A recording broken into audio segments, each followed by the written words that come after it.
experiencing increased rainfall. And as a result of that, we've had instances of floods that has led to loss of life as well as property. The projection is that the rains are expected to continue. And we are at the heart of making sure that Kenyans do not unnecessarily suffer when we have the capacity to mobilize resources from across government as well as the private sector to support and to help alleviate their suffering. Now, lastly, before I invite His Excellency or the Honorable Head of Public Service, is that we really need to find a way of synergizing our efforts as part of the delivery of the better plan. And on many occasions that we have interacted with you, I have always asked that you don't need to look any further to understand and to know what this administration is doing than to listen to His Excellency the President speak on any day or on any occasion. So that becomes the first point of contact. But beyond that, we constantly are sharing a lot of information, including this interaction that we are having today with the Head of Public Service, so that as the representatives of the President and as the people who represent government at the various levels of administration that we superintend, we must fully have all the information that is expected and be able to confidently articulate it across for wananchi to be able to appreciate. Now, we've had a lot of support from the Office of the Head of Public Service, working together with the Government Delivery Unit, as well as the Presidential Economic Transformation Secretariat. And we will need to continue to support and work together with them towards the delivery of the better plan. Now, lastly, is that each officer that is in this meeting today, and just by head count in terms of the devices or the people who are logged in, we are in excess of 7,300. And I expect that on average, there will be 2 or 3 officers around one device that is logged on. So the Head of Public Service, in one go, you are speaking to more than 15,000 national government administration officers who are the engine of government delivery. Lastly, I would want to again appreciate and congratulate you, the Head of Public Service, on this noble initiative, and also to give you my assurance and that of my minister and the entire NGAO fraternity that we will work hand in hand, first of all, to be able to uphold professionalism, ethical leadership, as well as transparent service delivery across the country. And as you come to speak to us, I would want to reiterate to the team that is attending this meeting that there are a number of interventions that we have come up with since this administration came into office. And last year, at the end of last year, you were addressed by none other than His Excellency the President, particularly the chiefs and the assistant chiefs. And you all agree that there's been significant improvement in terms of addressing issues to do with your welfare, as well as upward mobility in terms of your professional development.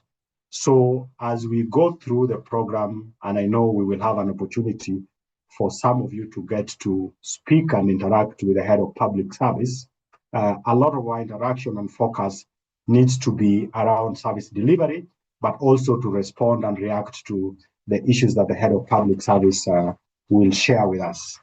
Head of Public Service and our chief guest, with those many remarks, it's now my distinguished honor and pleasure to invite you to speak to us. Thank you.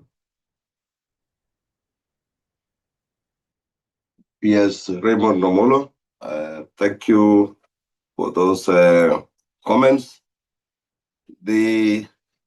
My colleagues, the NGAOs across the country, all NGAOs embedded in the ministries and departments and agencies countrywide, regional commissioners, county commissioners, deputy commissioners, county commissioners, assistant county commissioners, chiefs, assistant chiefs. Let me take this opportunity to welcome all of you to this meeting, a meeting which is an inaugural meeting because it's the first meeting that I've had with all of you at the same time. I want to emphasize that this meeting simply is to get to know each other, get to understand the programs of government, and more importantly, to all of us acknowledge and get to know the trajectory that the government as a whole is taking. And that is why we have convened this meeting simply to discuss how we can strengthen service delivery by ministries, because you are there, by departments and by agencies, and by your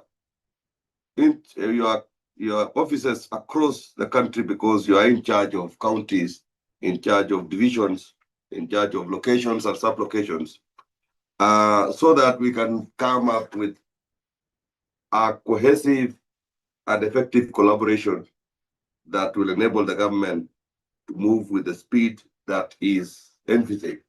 I want to really acknowledge the work that you are doing across the country. I travel a lot. I interact with you people, and I've seen what you are doing, sometimes on very, very difficult circumstances, but your resilience, your focus, and your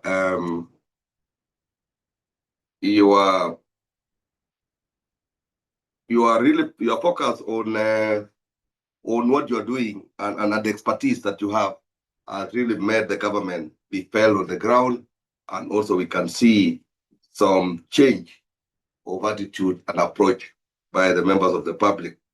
I want also to thank the ministry responsible for your jurisdiction for the work that they have done for the last 3 years. We are seeing tremendous improvement in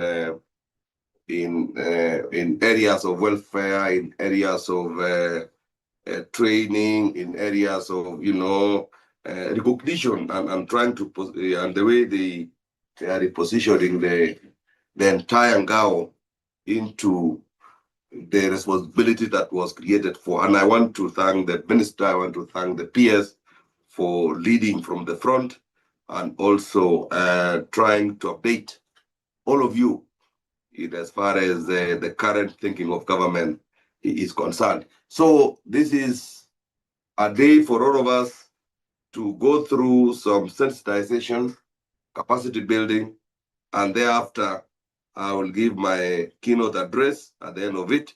So I want to really, really welcome all of us. Feel free when you get time to intervene. Just feel free and let us discuss together. Thank you.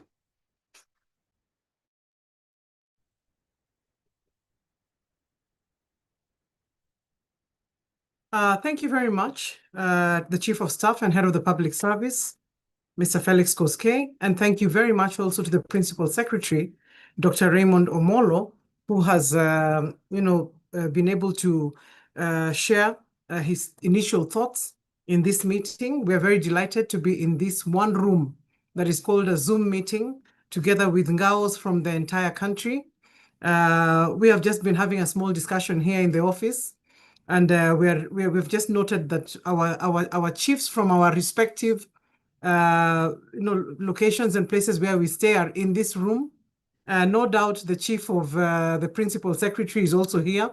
The chief of staff and head of the public service is also in this meeting, and we appreciate all of you ranging across all the cadres and who are gathered in this room. We're very grateful to the leadership, the PS, and the chief of staff for being here in person to share their time with us in this meeting, the NGAOs, so that you're able to interact with them, personally, and you're able to hear from them and share with them.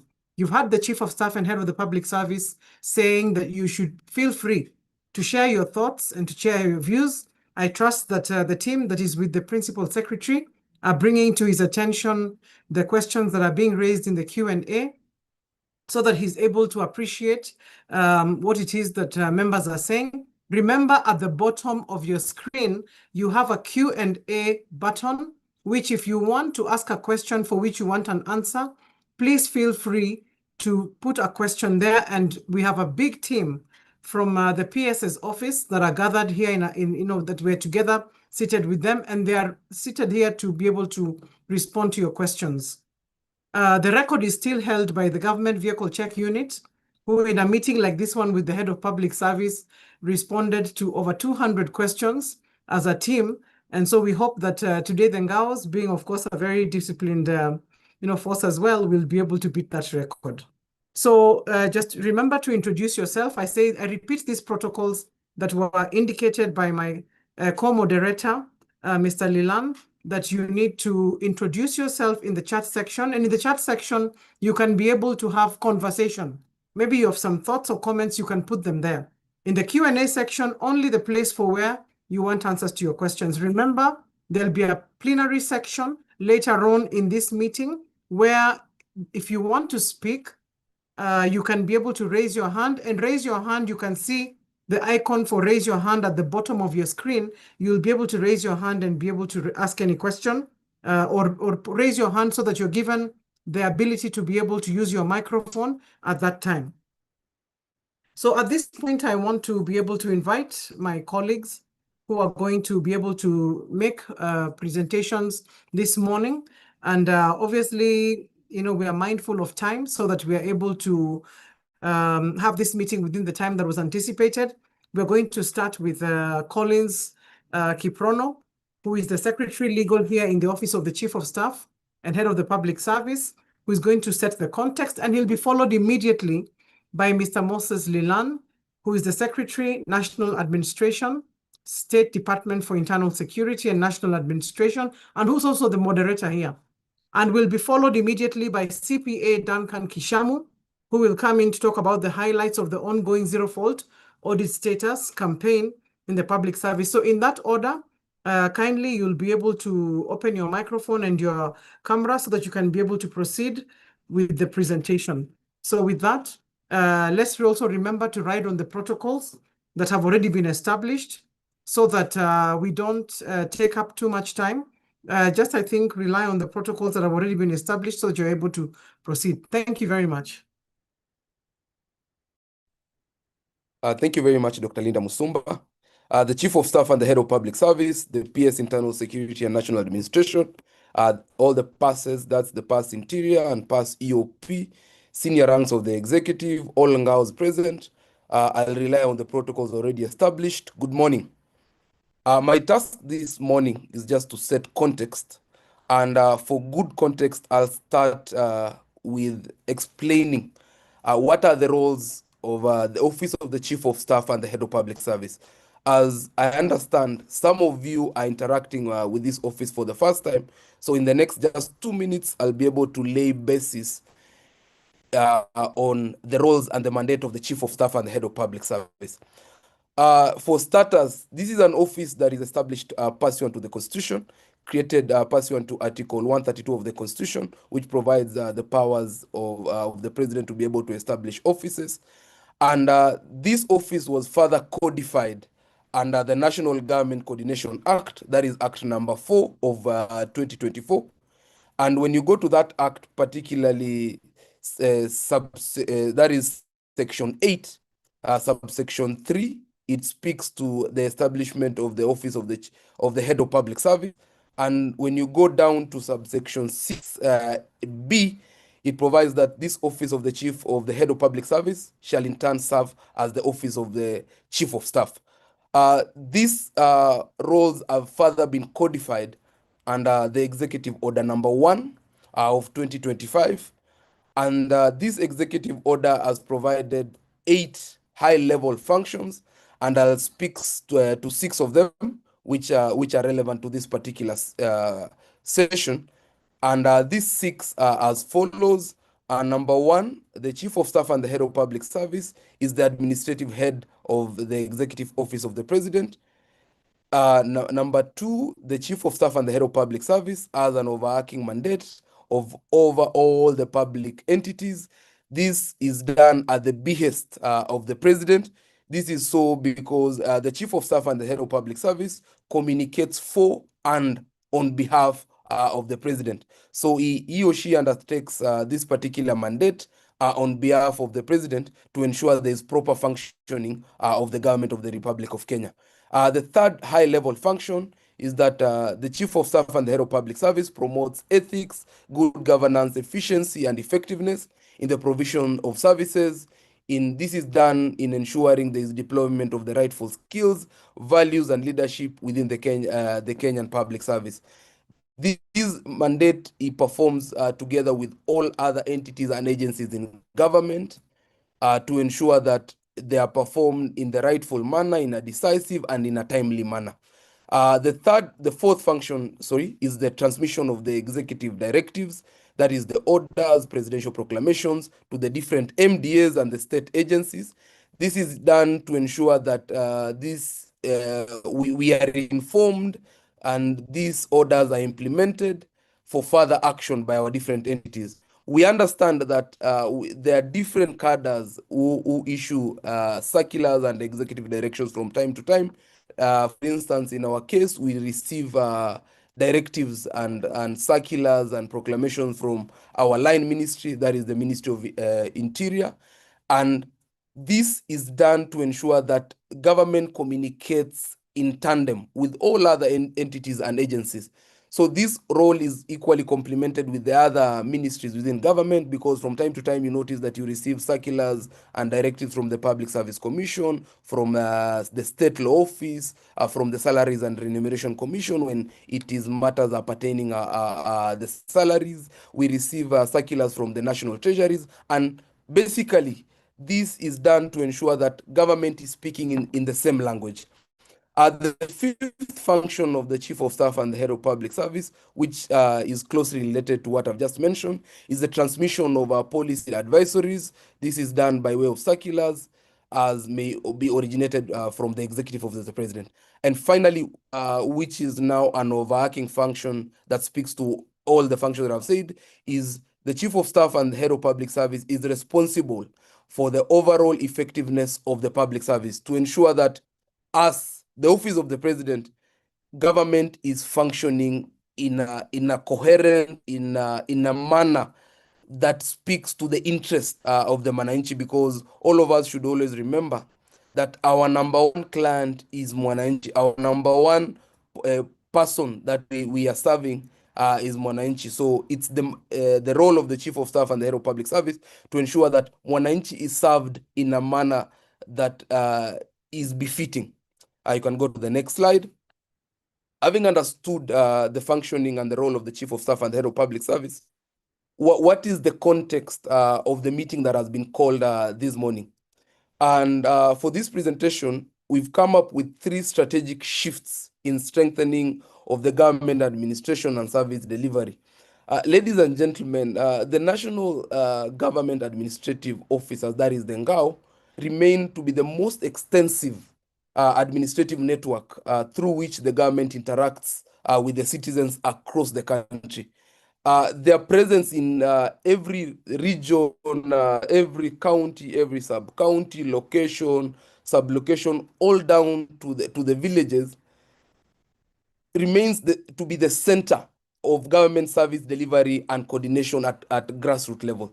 And as the governance systems keep on evolving, and citizens' expectations equally continue to grow. And therefore, this role of the NGAOs must evolve to be able to speak to the reality of today, because the Mwananchi of today is not the Mwananchi of yesterday and is not the Mwananchi of tomorrow.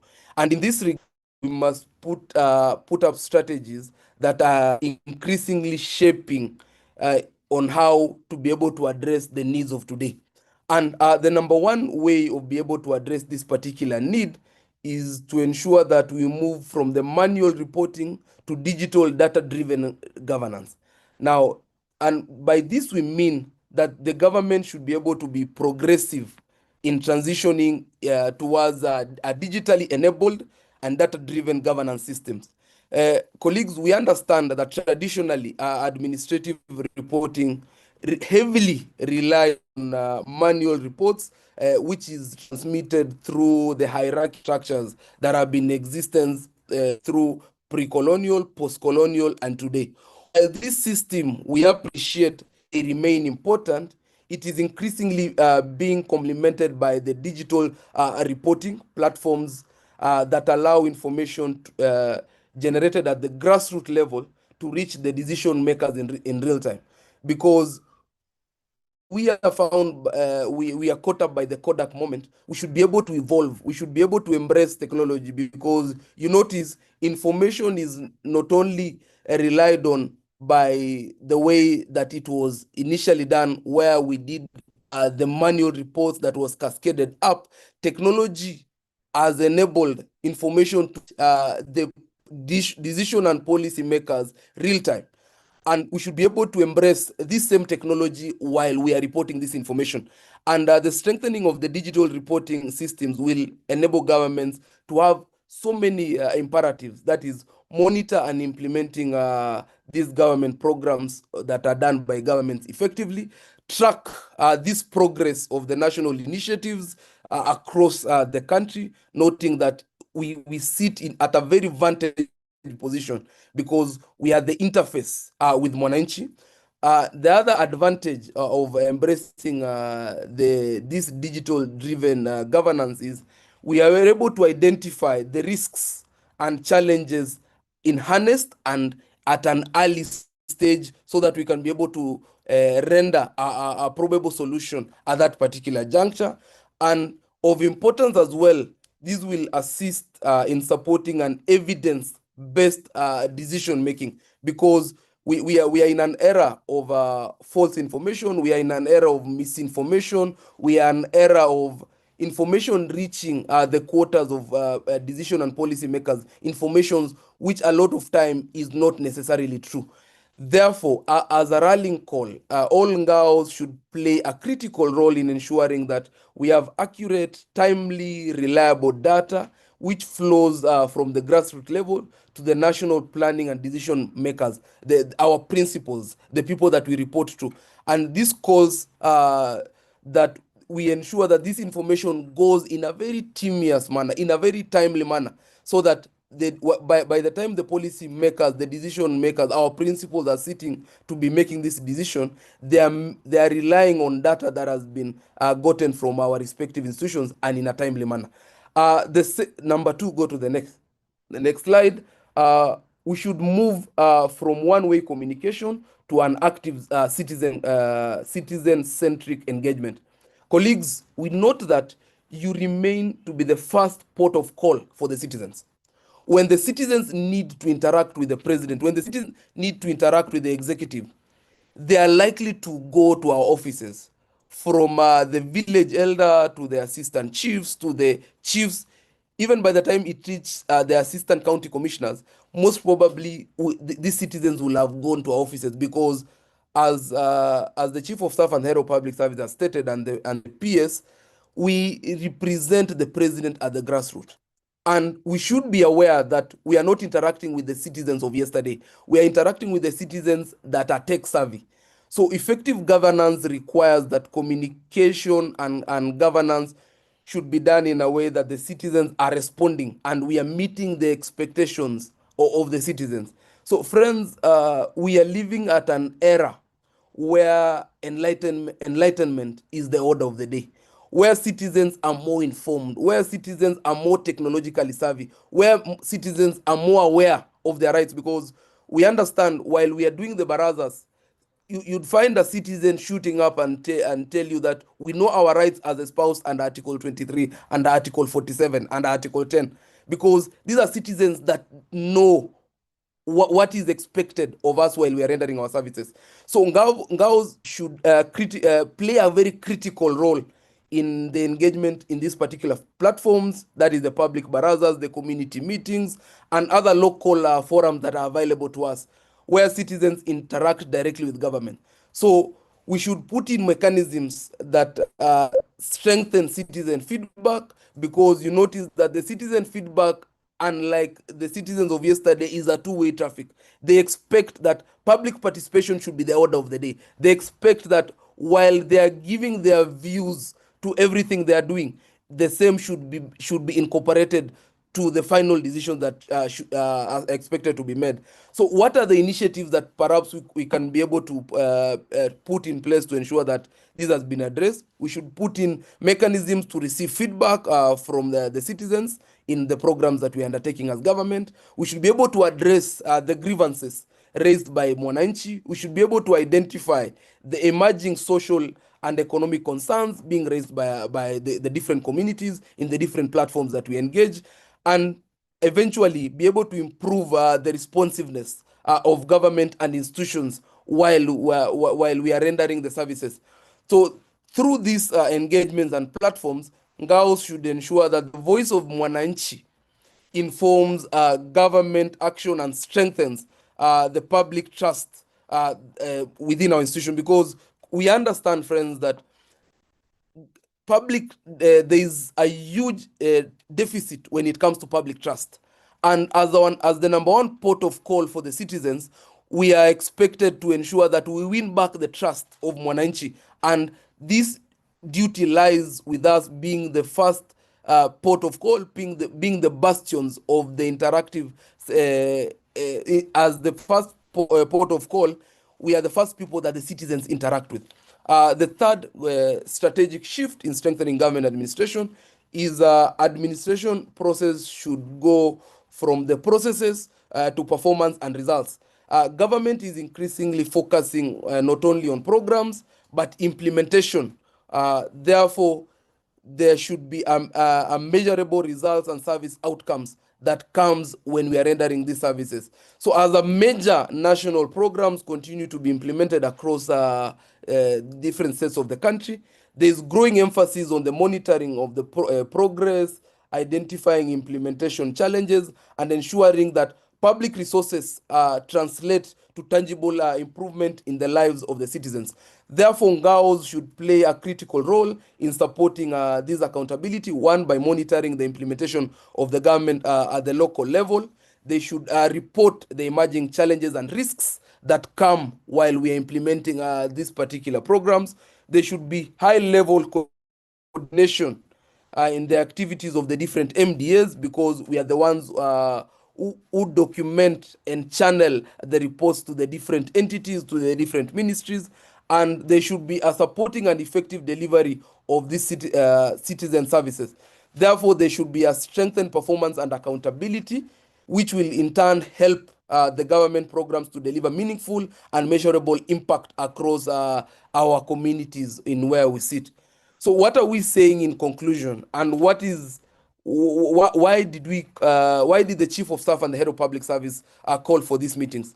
These three strategies are supposed to shift digital governance, citizen engagement, and performance accountability, which are the center in the strengthening of the government administration and service delivery across the country.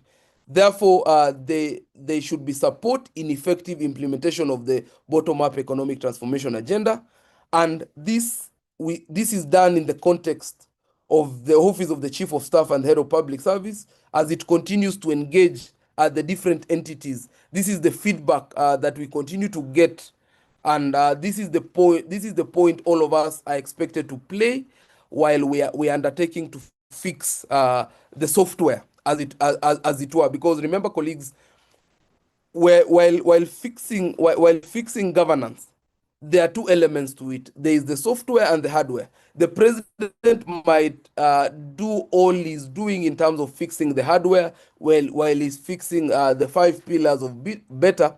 But the Chief of Staff and the Head of Public Service, being the custodian of fixing the software within the public service, we remain to be the pivotal persons that are ensuring that this software is fixed in a way that addresses the concerns and the issues that are being raised by our number one clients, which are the Mwananchi. Thank you very much. I hope I've been able to take the time that was slotted to me in setting the context in why we are doing this virtual engagement this morning.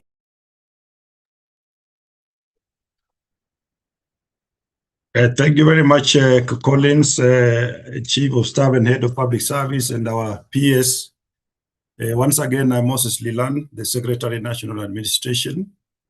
I'm coming in to do a presentation in terms of the place of NGAOs within the public service. I want to ask Duncan. Duncan, please put up my presentation. Thank you very much. I will anchor this presentation on the place and the position of NGAOs in public service. And Chief of Staff and our peers, the place and position of NGAO cannot be overemphasized within the public service.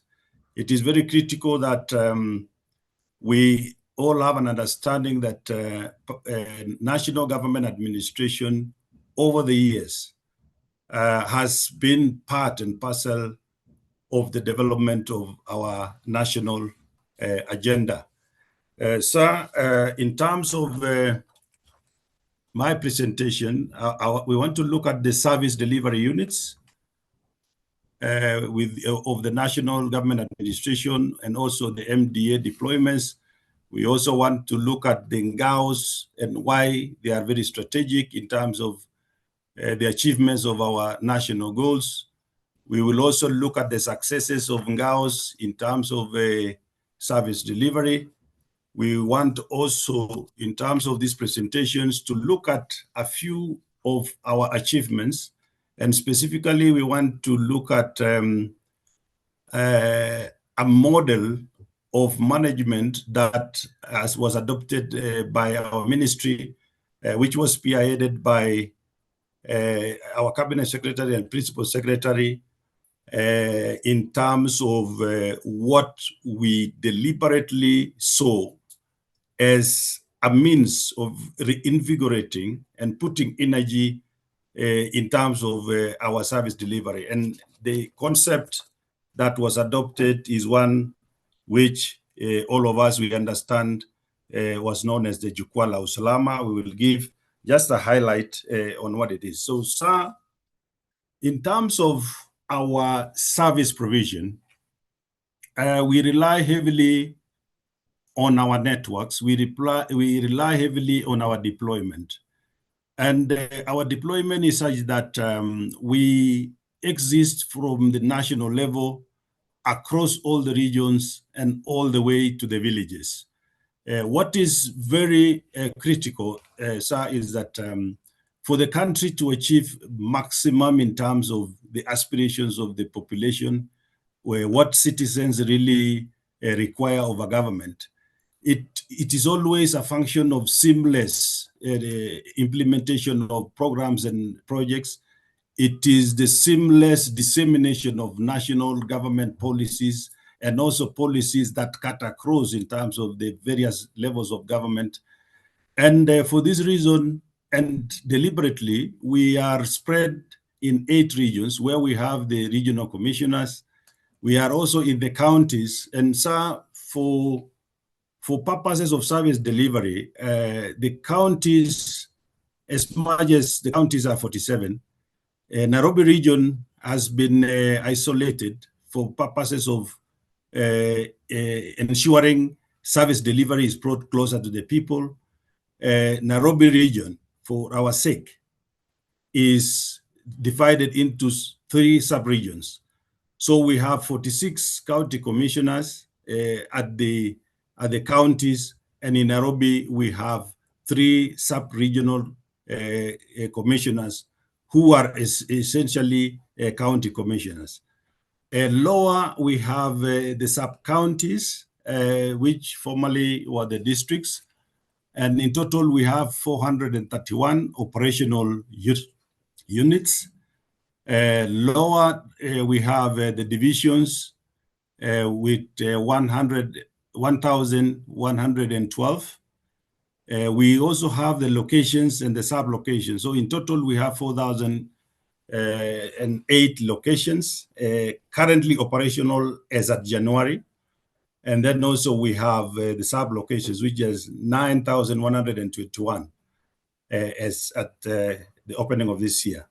We also have presence in our Huduma centers, where our NGAO officers are actually the center managers and the deputy center managers. We have 59 Huduma centers spread across the country. And again, so we have a very critical part of our reach in terms of service delivery. We have 106,072 villages where we have our village elders. And there is need for me to emphasize the fact that at this very level, this is actually where these common citizens reside in. This is where the bulk of the activities and issues that relate to the citizens of this country lie. And the more reason why, in terms of our policy projections and what we have in place now, the need to have the village elders to be central within our national government administration structure has been taken into account. So we have units that have been gazetted but not operational. And I want to be quick here that in the recent past, within this financial year, we've been able to operationalize a number of units within, of course, the budget ceiling that we had. But those that still remain unoperational, we have 2 sub-counties that are not operational. We have one in Marsabit called Golbo sub-county, and then there is one again in Garissa, which is called Bananei. There's small issues that we are dealing with the principal secretary, and in due course, those issues will be resolved. We also have 159 divisions, 883 locations, 2,056 sub-locations. So all these have been gazetted. There is need to operationalize it. And within our budget constraints, we will be able to do this progressively based on the criteria of allocation and availability of resources that we have. Let's move on. So in terms of deployment, we have our officers deployed, as I said, again, across the regions, across the counties, sub-counties, up to the sub-location levels. At the regional commissioner level or secretary administration, we have 13 in total, but at the MDAs, we have 5. The secretary administrations, we have 52 at the MDAs. We have also the senior deputy county commissioners, of course, in the field, and those in the ministries, the directors of administration, 105 in total, but 52 of them are in the ministries. Senior deputy county commissioners in the rank of job group R, total 269, but in the ministries, we have also 52 of them. Deputy county commissioners 2, or the undersecretary within the ministries.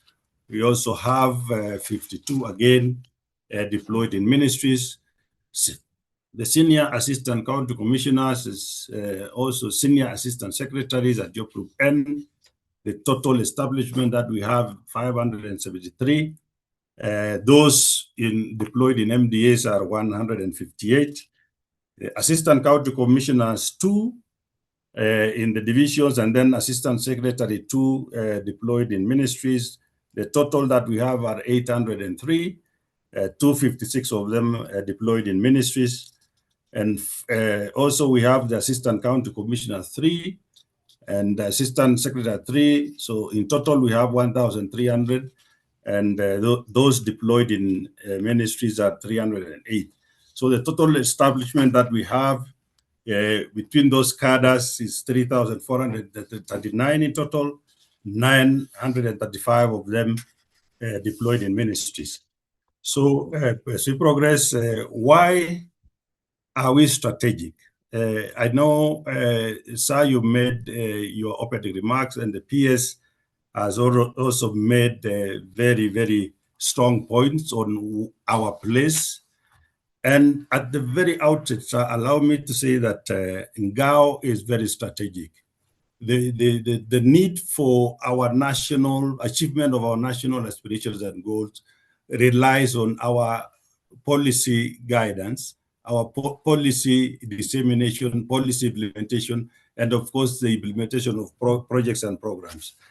And the institution of NGAO has served government for time immemorial, and it continues to be very central in terms of safeguarding the gains that we've already achieved, and also ensuring that the aspirations of the national aspirations, the national goals are secured in terms of implementation and also in terms of monitoring and evaluation. So, sir, in terms of security, security remains a critical component, a critical pillar that secures a country.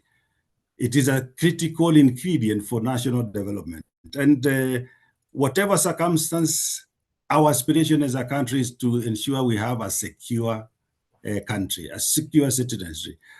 And the role of NGAO is so central because the security infrastructure that we have as a country is such that we have our colleagues, the National Government Administration, chairing the various security committees from the region to the counties, to the sub-counties. We have, of course, the regional security and intelligence committees, the county security and intelligence committees. We have the sub-county, the divisional, and at the level of locations, we have the locational peace and security committees. And at this level, membership is expanded to the extent that we have members also of the community, be they representatives of the business community, representatives of the clergy, the representatives of the women, men leadership, and the youth are also brought on board as members of the locational or sub-locational peace and security committees. This is so important because at these levels, these are avenues where matters that may pose threats to the existence of our citizens, the issues that always prevail around where our citizens live are discussed. At this very level, it is critical that all aspects around security are being coordinated from, and it is our colleagues, the RC is the chair at the regional level, the county commissioner is the chair at the county level, there's the DCC at the sub-county level, all the way to the sub-locations. And any threats towards national interest, community interest, and matters to do with peace building and bringing issues around cohesion are discussed at this level.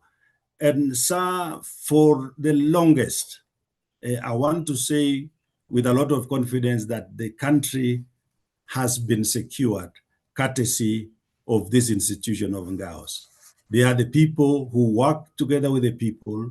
They have a very clear understanding of the environment that they are working in.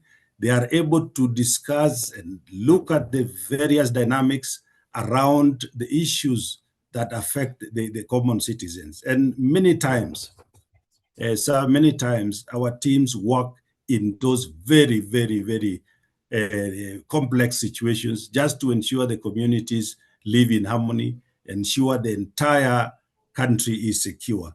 And for over the evolution of the national government administration, from the time it was provincial administration, this function has been very, very central.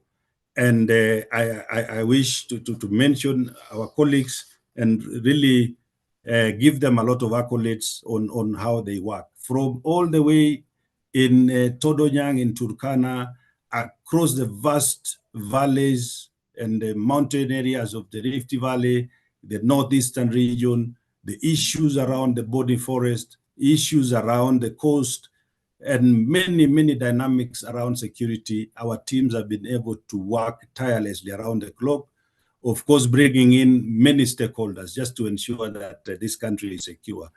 And they have done this with sterling performance. And I know in the presence of our peers who has been very, very keen to ensure our teams are well facilitated in terms of securing their mobility, in terms of vehicles. I know there is still a bit of challenge, but in terms of what is practical and within the budgets that has been allowed, our teams have been able to move and ensure the security of this country. So again, when you look at the coordination of national government projects, the success of the policies and priorities of government relies on how best we coordinate these efforts. Looking at the better agenda and the priorities that are therein, issues around housing, issues about agriculture, food security, the teams present here, sir, the national government administration officers, and also spread in ministries, because it is their mandate to do coordination, do linkages, do advocacy, do issues about dissemination of policy.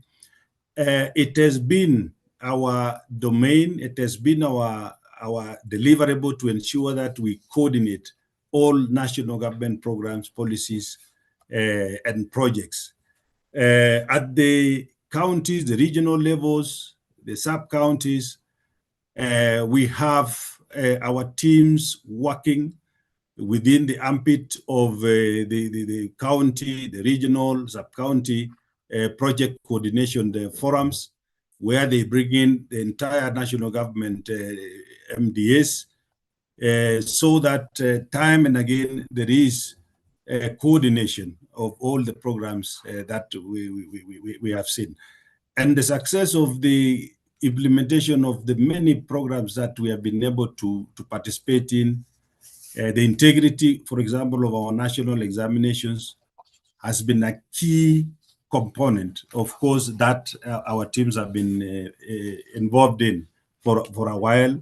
We have seen the registration of farmers. We have also checked around the success of the projects that are ongoing across the country. The feasibility also of those programs have been largely courtesy of our teams as they coordinate some of these projects. Of course, our peers and our cabinet secretary have always put us on the spot to ensure that we work around the clock to ensure the feasibility of these national projects across the country. The issues around drugs and substance abuse also is a deliverable by our teams. And the issues of drugs in the country is a very, very, very major issue.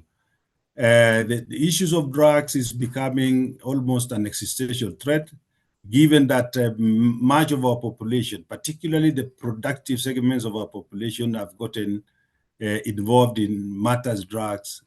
And drugs and substance abuse, other than weighing down families, communities, in terms of the challenges that brings to the victims and families, there is also the reality, of course, that drug substance abuse is the main factor when it comes to conflicts and issues around health, the health concerns of our people. And the president, of course, has given a directive on the need to upscale issues on drugs and substance abuse, the fight against illicit brews in our villages. Our villages, of course, as we know it, as many times we are confronted with many issues around illicit brews and drugs and substance abuse. But our teams are working as a priority to ensure that there is these issues are suppressed. And we know, sir, that this is a major area.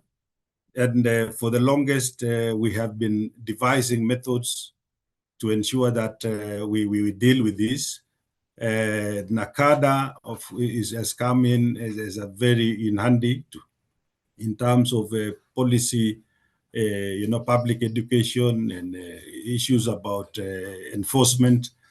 The other teams, also the National Police Service, the community at large, the clergy. And it is NGAO that are at the pinnacle to ensure that they coordinate all these efforts in terms of disseminating policy and also doing the enforcement. This is a major area. I know there are a lot that can be discussed around this item, given the fact that the mainstay of our communities and society relies on health, and it relies also on soberness.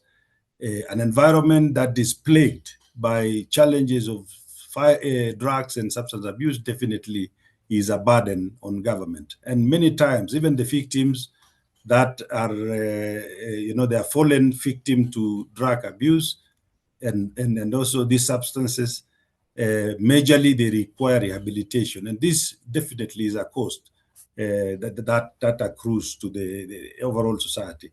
Again, in terms of disaster and emergency response, our teams are also very critical as they chair these committees. They are the ones who do early warnings, coordination of response, relief, food distribution, and resource mobilization. The current situation, of course, in the country, and particularly what we saw here in Nairobi over the weekend, where we lost quite a number of persons, unfortunate. But on top of it, NGAO has come in handy to do the legwork. They've always been at the forefront in terms of doing the early warnings, moving around the activity, particularly around where, the hotspots for disasters, and also the issues around mobilizing resources. We've seen them, of course, involved in relief food distribution, particularly the ASAL areas. We are grappling with matters drought, and they've been handy also in terms of ensuring that our communities remain above, these threats. So again, our mandate and our central place is also to ensure the safety of our critical infrastructure. And so, of course, government is investing heavily in the various aspects of the developments across the country. Where the roads infrastructure, the housing infrastructure, issues around water, food security infrastructure, and all this. This infrastructure, of course, are national assets, and it requires, of course, critical protection, and that is what our teams are also involved in.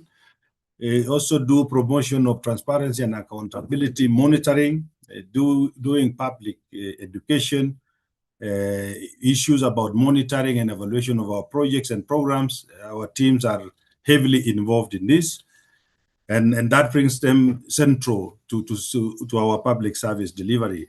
In terms of prevention, management, and response to the sexual gender-based violence, of course, a very critical vice in our communities and our society.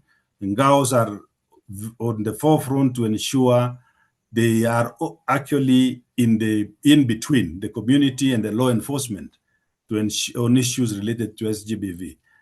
Also, a very critical component, so that it brings us to this level of policy communication and dissemination, is also what we are involved in every day within our barasas and our various engagements. We are doing all this. In that, I want to highlight a few issues on the successes of NGAOs, what we've done in terms of the premier delivery of our service. We were given a mandate by His Excellency the President to conduct the registration of farmers for the subsidy programs. We have been able to do 7.1 million farmers registered. The greening program also, in terms of the climate, we have a program which we are calling the Chiefs Climate Action Day, and we've been able to do overall of 119 million trees every month. The chiefs are involved in this. In terms of education, the transition rate, 100% transition, and this we've done very well. Sensitization on share registration, the cash transfer in Inua Jamii programs, which we continuously disseminate to our communities in terms of relief, security of national examinations, and so on and so forth. And of course, the mobilization for the uptake of the Nyota programs. So we have done all this. The results, as I had mentioned earlier, the Jukwaa la Usalama was a premier service delivery initiative by the ministry. And out of that, we were able to get feedback from our colleagues out in the field. This has enabled us to make a decision on issues around training, unlocking the stagnation of our officers, and this has enabled the ministry, the State Department actually to conduct promotions and also the trainings. The issues around the resources, the AIs for chiefs and assistant chiefs in this coming financial year will be enhanced by about 15,000, and it was the directive by His Excellency the President. The operationalization of the national government village administration is also a key component, and in the coming financial year, the State Department will be able to give out stipends to about 106,000 village elders. There is also the regulation on establishment of administrative units that has already been, it is already in place. The process of acquisition of motor vehicles is the process. Decentralization and issuance of uniforms also to chiefs at the sub-county level, which is being done. And then one of our key also achievables is the issue of the National Government Administration Police Unit that has already been formed. So in conclusion, because I know, sir, at some point, we will be having our teams, the representatives of our teams from the region up to the sub-location, also to weigh in on this. The provision of services is a right for every Kenyan, and we aspire as NGAOs to ensure that we are present at every turn to ensure that services, national government services are achieved at that level. We are also among the highest in terms of responsibility to ensure transformation through seamless coordination, oversight, mentorship, and transparency. So thank you very much.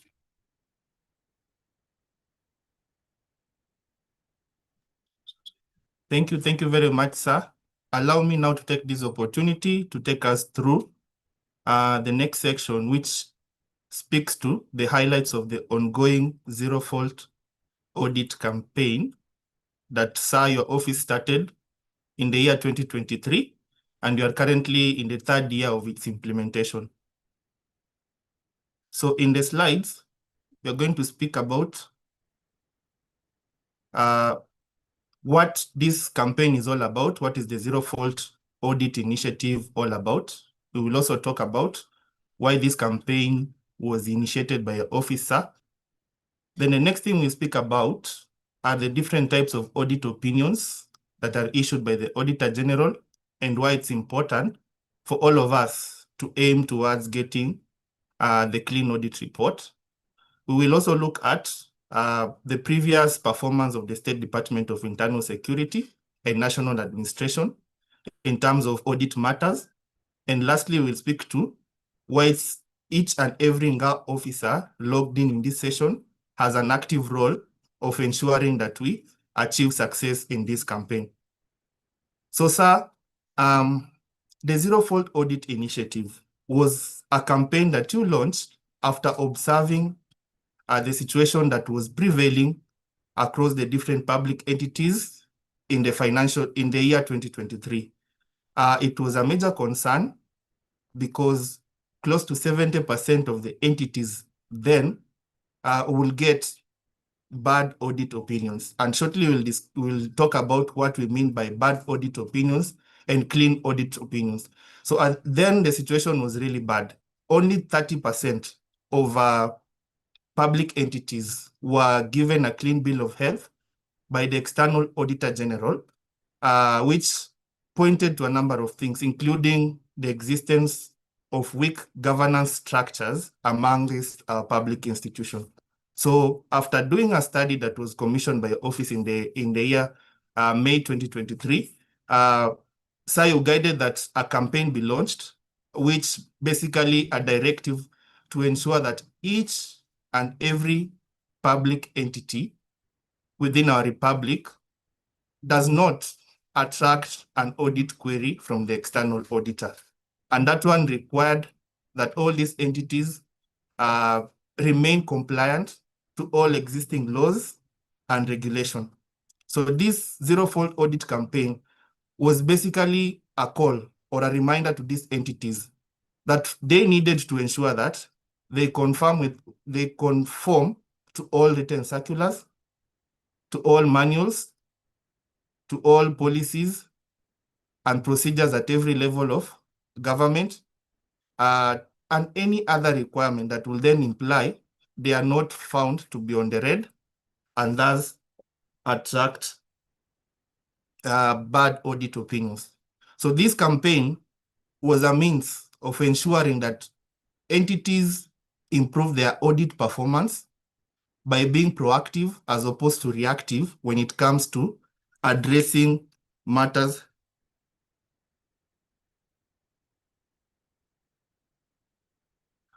to be able to improve on matters of audit performance. This, as I've mentioned earlier, was a follow-up to a study that was commissioned by the Office of the Chief of Staff and Head of the Public Service. And that is what led to this campaign. The second thing we want to talk about is why this campaign was initiated.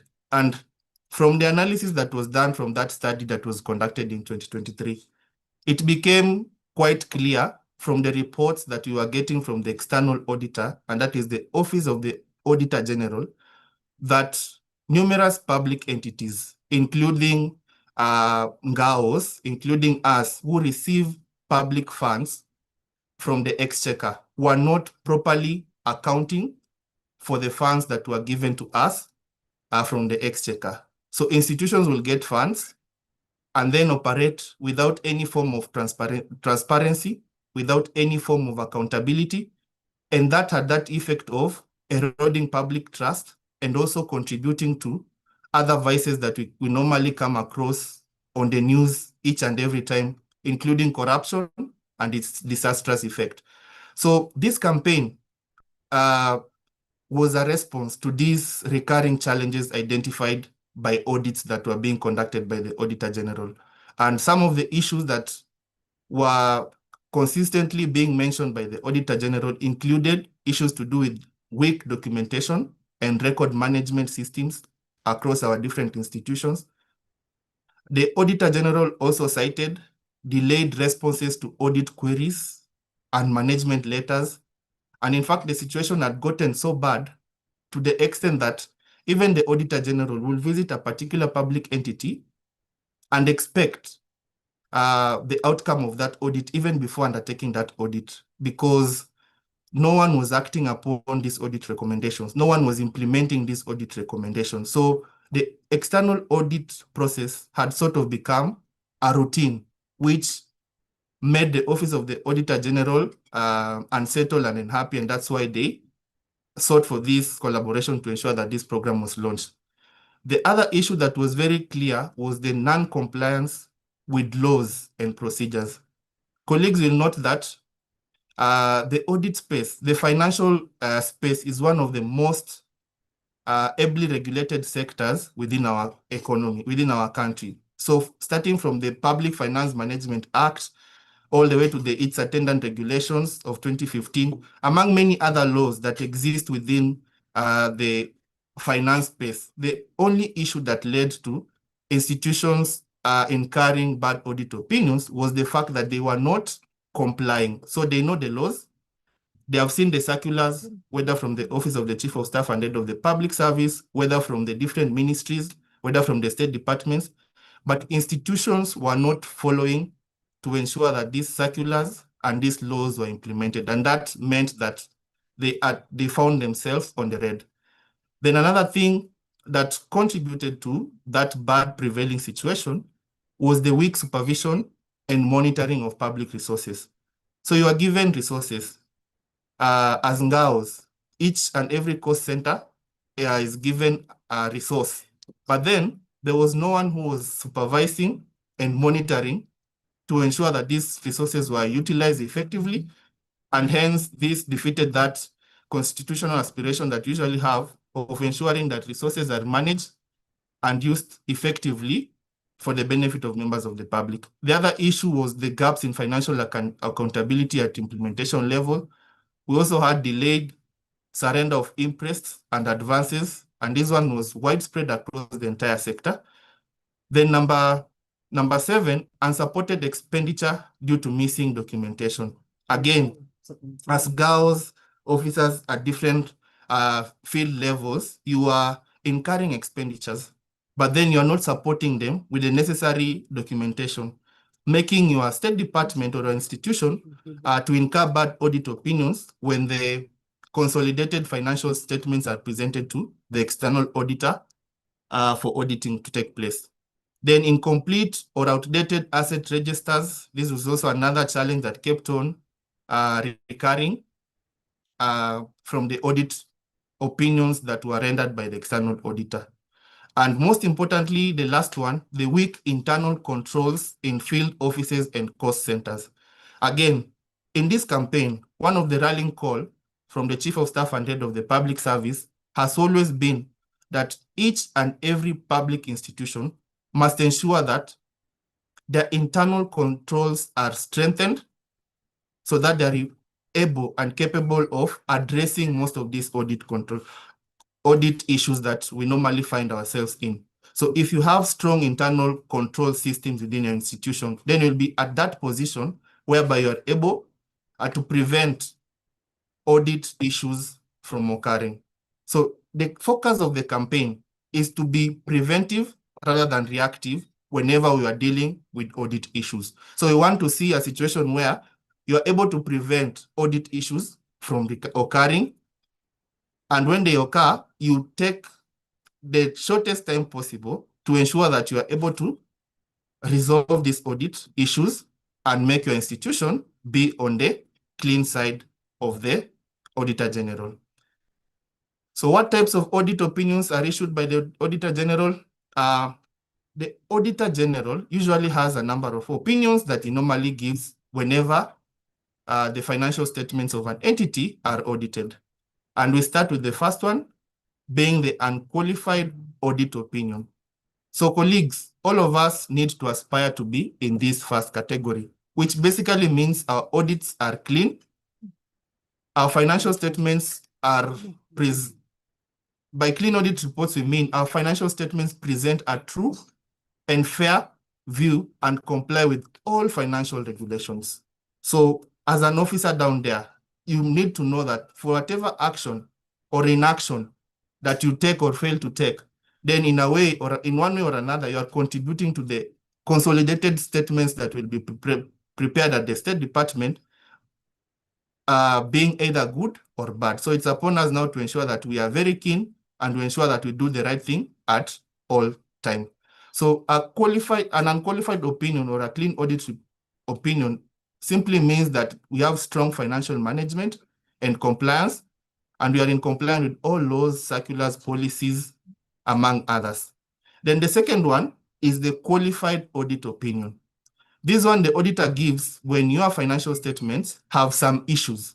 So they are not true and fair, but there are some material issues that make him or her say that these statements are qualified. And financial statements in this category are generally accurate, but contain some material issues or unsupported items. This indicates weaknesses that require corrective action and improved controls. So these two are normally trending towards the positive side. But then when you come to adverse audit opinions, and a disclaimer audit opinions. This one fall on the bad side. An adverse audit opinion simply means that the financial statement contains serious misstatements. The financial statements contain significant misstatements and do not reflect the true financial position. This points out to serious governance and financial management problems that exist within a particular institution. Then the last one, the last opinion that the Auditor General normally renders is the disclaimer of opinion.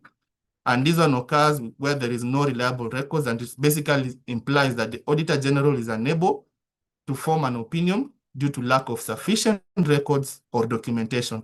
And this one points to critical failures in record keeping and internal controls within an institution. Again, colleagues, I remind us, we all need to aspire to be at the area where we are given unqualified audit opinions, and in that way we'll be supporting or will be conforming to the tenets of this campaign, the Zero Fault Audit campaign that was launched by the Chief of Staff and Head of the Public Service. So colleagues, I also checked the reports that the State Department of Interior, Internal Security and National Administration received over the last 3 financial years. And you can see in all these financial years, the State Department received unqualified, which is a clean audit report. That is a very good position for the State Department, and we encourage you to continuously ensure that moving forward, we maintain that same pace and tempo so that we never at any time find ourselves in the bad side. And as you note, they have indicated that this is one of the institutions. The State Department of Internal Security and National Administration is one of those institutions that were feted with an award from the Chief of Staff and Head of the Public Service for attainment of the clean audit reports in the last year when we had that annual reflection dinner and planning for the 2026, for the year 2026.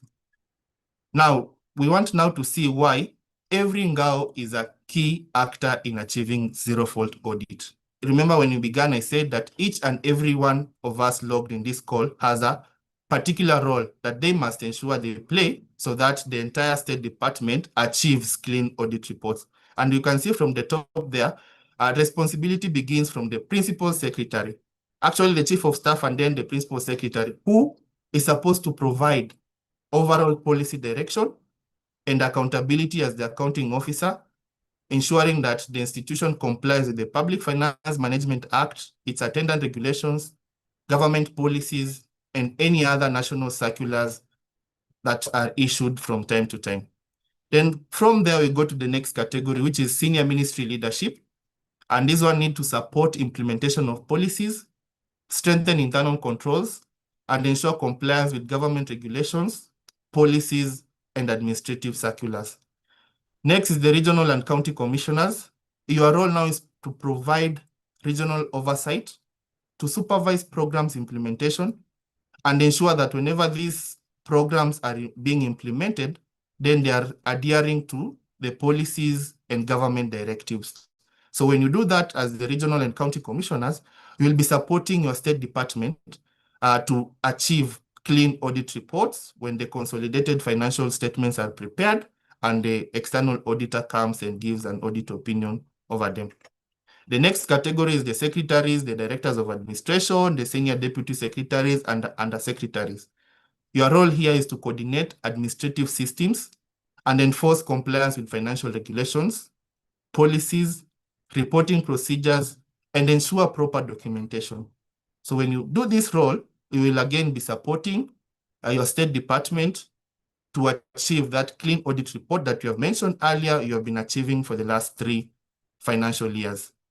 The Deputy County Commissioners, the DCCs, you need to monitor programs implementation, maintain proper records, and ensure compliance with government procedures, circulars, and reporting requirements.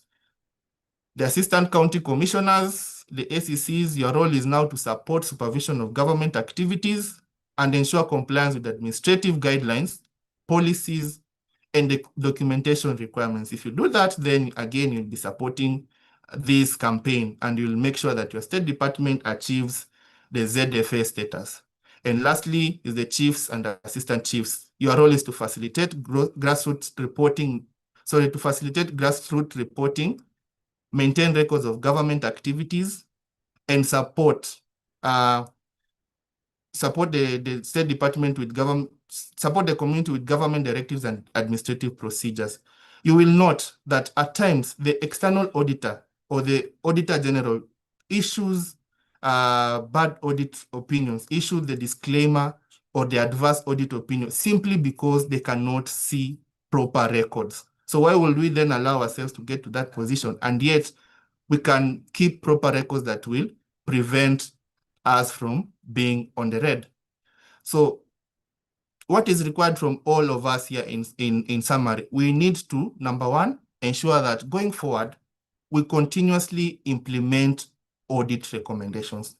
Even though we got clean audit reports, we usually have our internal auditors who are supposed to audit us on a quarterly basis. So the charge among us is that whenever we are given audit recommendations from the internal auditor, we need to ensure that whenever these recommendations are given, we actively follow up and ensure that they're fully implemented, so that by the time the external auditor comes, he will look at these internal audit reports and see that whatever the internal auditor had raised, all of them have been resolved. Then number two, we need to all aspire to always ensure that we have prudent, responsible, transparent, effective use and management of resources. Basically, this campaign to strengthen governance, this campaign to enhance accountability, aims at ensuring that for every resources that is given to our State Department, for every resources that is awarded to us as an institution, we are able to utilize it prudently, responsibly, and transparently, and by so doing, we'll be able to ensure that we have effective use and management of resources. Then the third thing is to always be proactive whenever we manage proactive management of risks, which minimizes surprises and potential audit findings. Again, emphasis has to be made that we need to identify the risky areas within our specific areas of jurisdiction. We need to identify for our cost centers which areas are likely to make us incur bad audit opinions, and then work on those by minimizing the risk and ensuring that we don't have any surprises or any potential negative audit findings. Then lastly, on what we are required to do is develop and implement procedures, processes, and systems that again will make us move towards not only achieving ZFA, but sustaining. You have attained zero-fault audit status. You have attained clean audit reports for the last 3 financial years. You should not end there, but rather you should have a system and procedure that will ensure that moving forward in the financial year 2025, 2026, 2027, etc., you are still able to maintain this tempo and ensure that you always have clean audit reports. Now, on the last slide, we want to talk about a reminder, because you remember, looking ahead, we need to know what is it we are supposed to do, because remember, we are supposed to prepare consolidated financial statement and submit them for auditing. So preparers of financial statements have been required to complete all financial statements by 31st of July, 2026. This will then give that opportunity for the prepared financial statements to be discussed by all public finance management standing committees. Remember, another thing that the Chief of Staff and Head of the Public Service was so keen upon was to direct that each state department must put in place a functioning public finance management standing committee. So at the onset of the campaign, every state department, and I'm sure I also saw returns from the State Department of Internal Security and National Administration, you submitted names of your PFMC's officers, the Public Finance Management Standing Committee members. So these Public Finance Management Standing Committee members, you need to meet regularly. You need to scan the environment. You need to look at areas where risks have been identified and look at the internal audit reports and see what best can be done to ensure that these issues are resolved within the shortest time possible. But also, before these financial statements that have been prepared are submitted to the next level, you must have an opportunity to interact with this financial statement, and that one should be done by 5th of August 2026. Then the financial statement should be submitted to the head of internal audit within the State Department. before submission of the same financial statement to the ministerial audit committees. Thank you very much, and that is what is on the highlights of this zero fault audit campaign.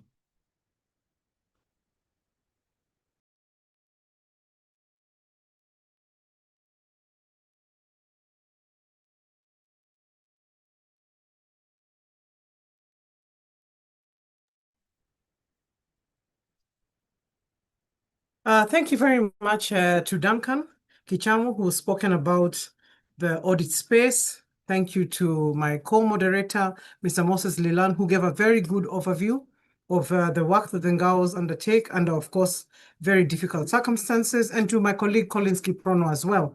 I continue to remind members in this forum that you have the Q&A section where you can be able to raise questions for which you require answers. You have the chat section where you can be able to have conversation across the board, because I'm sure some of you may have been in training together and have never seen one another, but have seen your name scrolling in the chat section, and you'd want to be able to say something to one another. Just to bring to the attention of the Principal Secretary, who, by the way, NGAOs, you need to know, got 4 awards during the function that my colleague Duncan Kishamu has spoken about, for excellence in various categories, of course, including the zero fault audit. So even as he sets out to celebrate you, I think it's also fitting that you celebrate him for having been awarded 4 awards during that ceremony. I just want to bring to the attention of the Principal Secretary and your team, questions have been asked about the uniforms that were talked about by Mr. Lilan. Uniforms should get to the ground. That's what members are saying.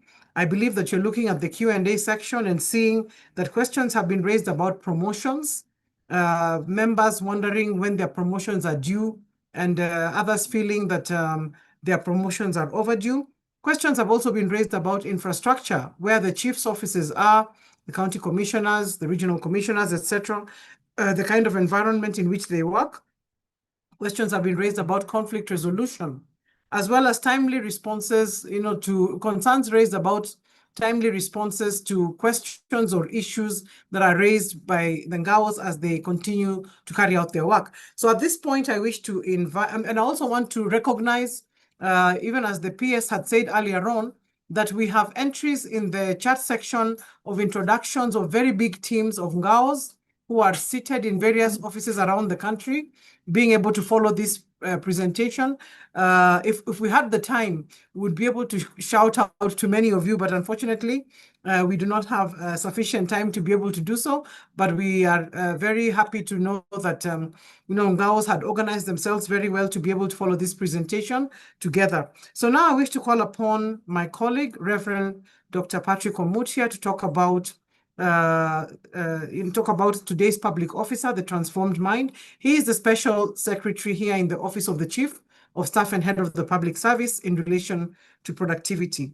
And when Dr. Omutia completes his presentation, my co-moderator, Mr. Lilan, will take over to be able to receive remarks from representatives in the NGAOs, and also then call upon Mr. Moniki to take us through the reactions from the plenary, and onwards on to invite the PS and the Chief of Staff to be able to make their remarks. So I thank you very much for listening to me, and also I just express my happiness again to be in this room called Zoom together with you. Thank you.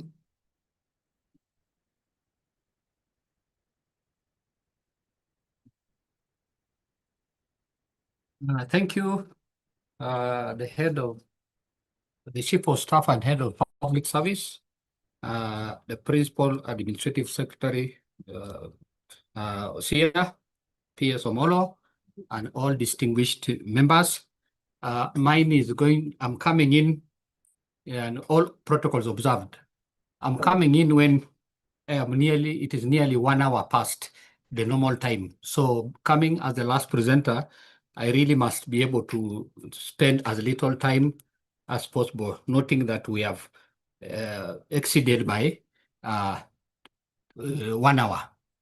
Now, the presentation is on mental wellness as a productivity driver for us in the administration and the chiefs.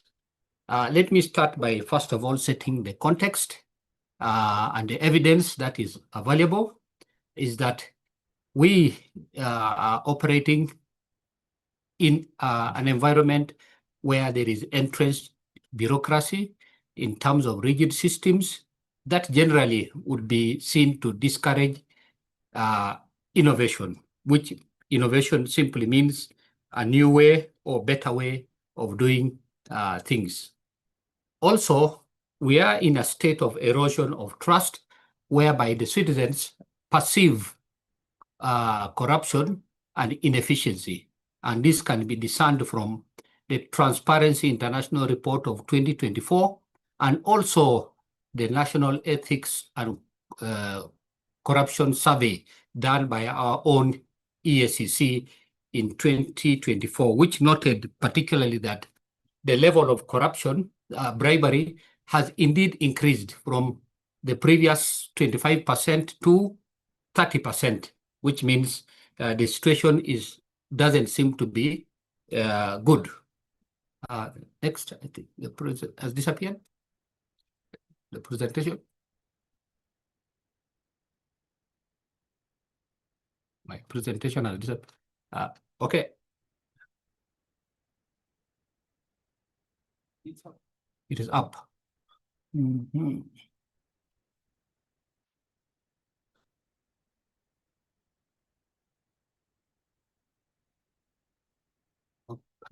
I need to go through the context.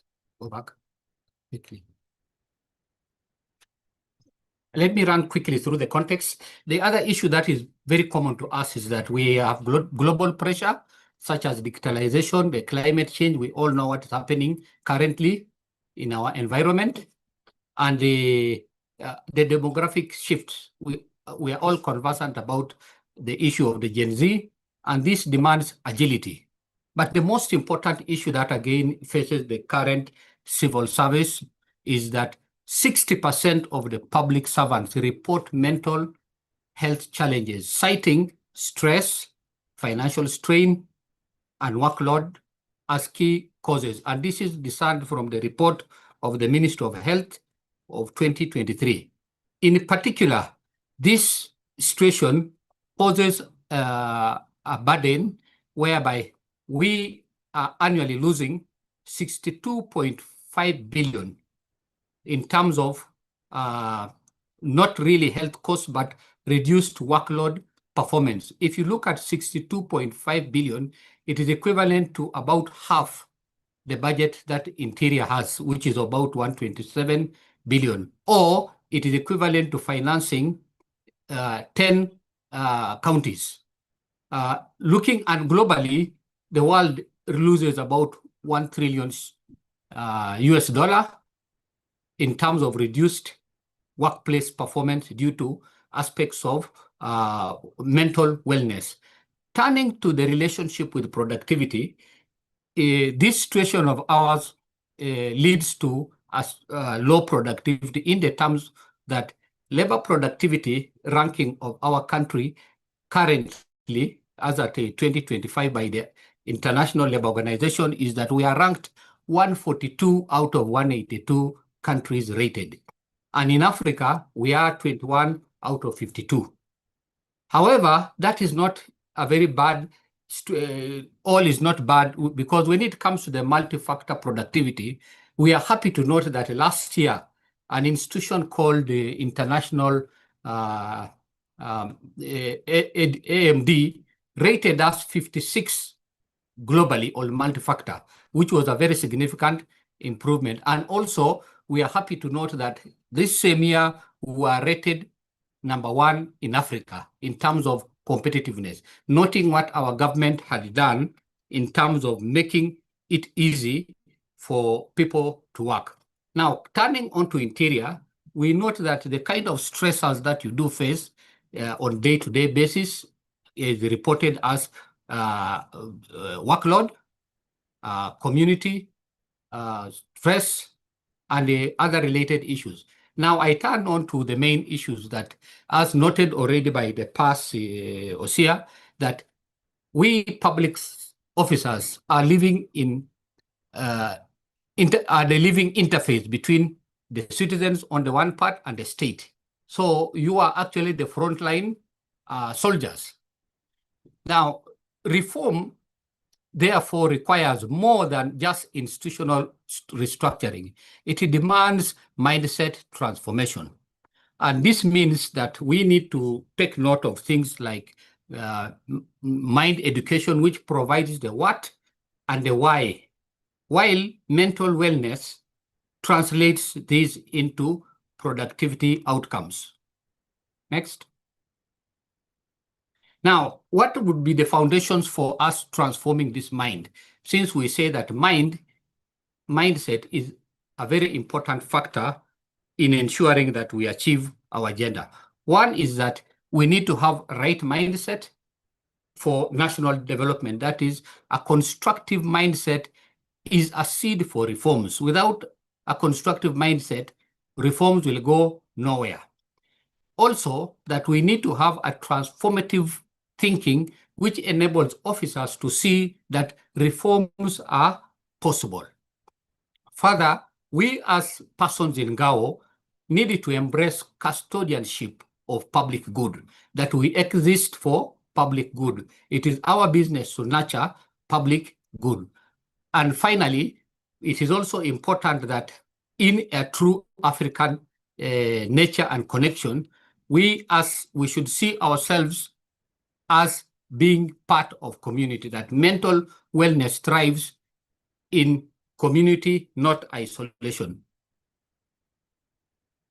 Now, mental wellness, coming to the definition, is that it is the kind of balance, resilience, and fulfillment in life, which goes beyond simply illness. So here, I'm not going to talk as a medical doctor because I'm not one. I will stick to matters that are within our profession, that is mind, mindset, mental well-being, not dealing with mental illness, and matters productivity. And as you know, that mind simply is that set of faculty that enables us as human beings to think, feel, perceive, imagine, remember, and will. While the mindset is that which is a person's established way of thinking, that the attitude or mental framework that shapes how you interpret situations, how you make decisions, and particularly for you, how you respond to challenges. Now, productivity on the other part, which is what we call the glue for achieving our better, is simply an attitude of the mind. That is the belief that tomorrow is better than today, and today is better than yesterday. And that is just having the culture of saying, doing things, doing more with less. And when we come to the issue of the impact of wellness, is that when you are not mentally well, it has an impact on our way of life and our performance, that we experience burnout. Burnout is that effect or the feeling of excessive stress, absenteeism. There is also presentism, that you may appear to a workplace, but actually at the end of the day, you see you have done nothing. You are not doing anything. You are only present in body, but you are not being productive. And emotional exhaustion. All these kind of things impact on how you deliver services. It impacts on efficiency. Just recently, the CS Ruku, when doing his management by wandering about in Kisumu, discovered that a number of public officers were not actually reporting to work. Either, even if they reported to work very late. This is all the impact of health, mental wellness, as has been documented by the Ministry of Health. Now, related to that is the issue of health, heart immunity, the link that we essentially need to have a healing emotional wounds and strengthening resilience directly to counteract burnout and fatigue. Also, having a situation of managing mind education means that we need to cultivate deep reflection, accurate self-discovery, and thinking competence. Because as you all know that mind is very important. Even for us who are theologically based, you all know that even Satan attacked the mind of Eve. And that is how he now willed and did what God had prohibited to do. And also, if you want to go the right way, it means that you need to believe, trust in order to do the right thing. So it means that in terms of mental illness, we need to move beyond simply role following to problem solving and innovation. And therefore, when we do productivity management training, the focus is on how to equip us with the techniques of how to solve problems and how to do new ways of doing things. Next. Also, mental mind education helps us in tackling unchecked desires, addictions, and crimes through self-discovery. And in terms of mental illness, it's important to note that embedding wellness indicators will help us reduce the incidence of absenteeism and presenteeism.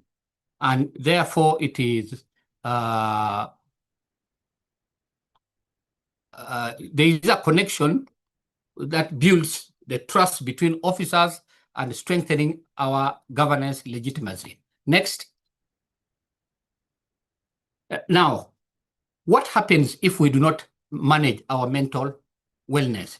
It means that when these issues of mental wellness are not addressed, there will be rising incidents of absenteeism, burnout, poor morale, and erosion of trust, that the public no longer trusts that we can do the right thing. There are also social ramifications such as stigma that we tend to hide when we are not mentally well.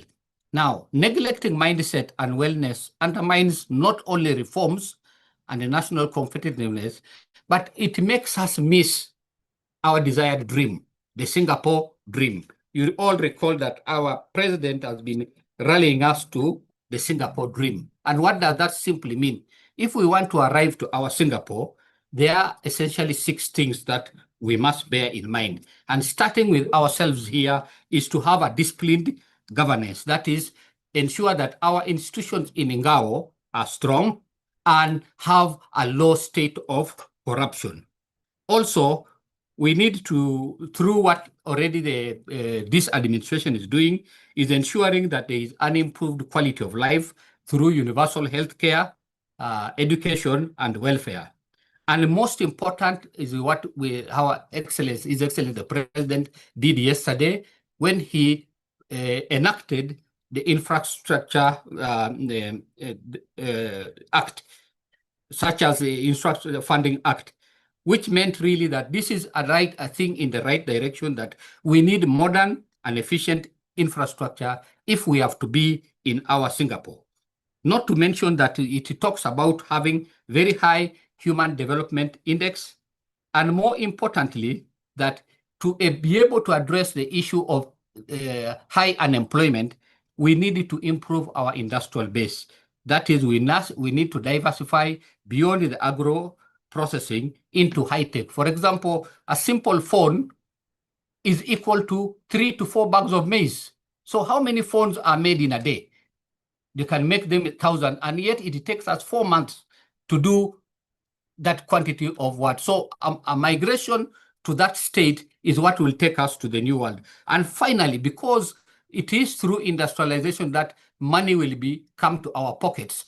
To be in the first world means that our income per capita needs to rise. Currently, we are about $2,500 US, and to be in a high income, that's Singapore, we need to raise that tenfold to at least 40,000. That is what makes us a proud new Singapore. Now, what do we recommend as a result of this?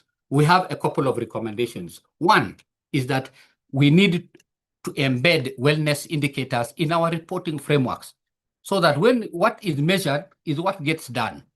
And when we get these indicators, we can have them color-coded so that areas that have high-risk regions can be seen as red, and those can be paid attention. Additionally, we need to institutionalize mind education and mind training, including productivity management technologies, alongside wellness programs, which are various. Also, we need to align with what the Ministry of Health's workplace wellness guidelines and the Kenya productivity and better agenda. We also need to foster that peopleness, humanity, Ubuntu-driven peer support, and faith-based resilience practices. And last but not least is that we need to manage our own stress. And this you can manage in several ways, and which I don't need to go through at the moment because of time. Now, if we follow those 7 set of recommendations, this is what we will expect of ourselves, that we shall be able to improve the way we deliver service efficiently to our citizens. We shall also be able to strengthen the community trust. Thirdly, we shall be able to reduce the economic losses from burnout and presentism. I did say we lose 2.5 billion, and this now can be converted to productive use. Fourthly, we need to align with the Kenya's productivity agenda, because this is the glue to us achieving our better agenda, and also align with the World Health Organization benchmarks. Finally, we need to have, it will enable us to have a resilient, innovative, and ethical public service. And the last slide, ile ya lala salama, ni kusema hivi, that the transformation of the public officer's mind is, to me, seen as the seed from which every reform grows. Without a good mindset, reforms will go nowhere. It makes governance, that is disciplined governance, become a living covenant, that is an agreement between us as the state and the people whom we govern. And also, this is the way to actualize, realize policies through effective execution. Also, mental well-being is central to the productivity of administrators and chiefs as ourselves. And the final point to note is that by embedding wellness into reporting and policy frameworks, the Interior Ministry and that of National Coordination will be able to can safeguard governance efficiency, community trust, and ensure that there is national productivity. I thank you all. Last slide. That's the last one. It's simply question and answer. I thank you. Thank you very much, Dr. Omutia, for that delivery. Quite informative. Of course, the nexus between the mental wellness and productivity cannot be gainsaid. We want now to transition to the next segment, and I want to thank Dr. Linda for having taken us through the segment that has just ended. Because of time, we will make very brief remarks. We want the representatives of the chiefs and assistant chiefs, Madam Saumu Kiroro from Kwale, to be ready, followed very closely by the representative of ACCs, Elias Njeru, in Naivasha, and it will also be followed very closely by Joseph Lewa, the representatives of the DCCs. We want you to make very brief remarks. Because of time, we will not allow your PowerPoint presentation, but take your notes.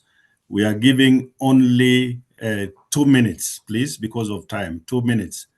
And then we will allow a short plenary thereafter. We want to ask you if you have any comment, questions or clarifications. You can raise your hands. We've already seen a few hands, but once you are given an opportunity, you will switch on your microphone and also your camera so that you will be allowed to make your comments. And your comments should be very brief.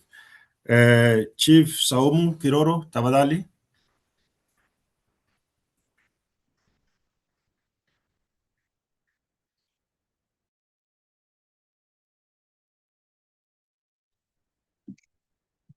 Thank you so much, sir. And I'll be very brief, as you said. I'm Chief from Kwale, and I'll talk on the work-related risk and compensation.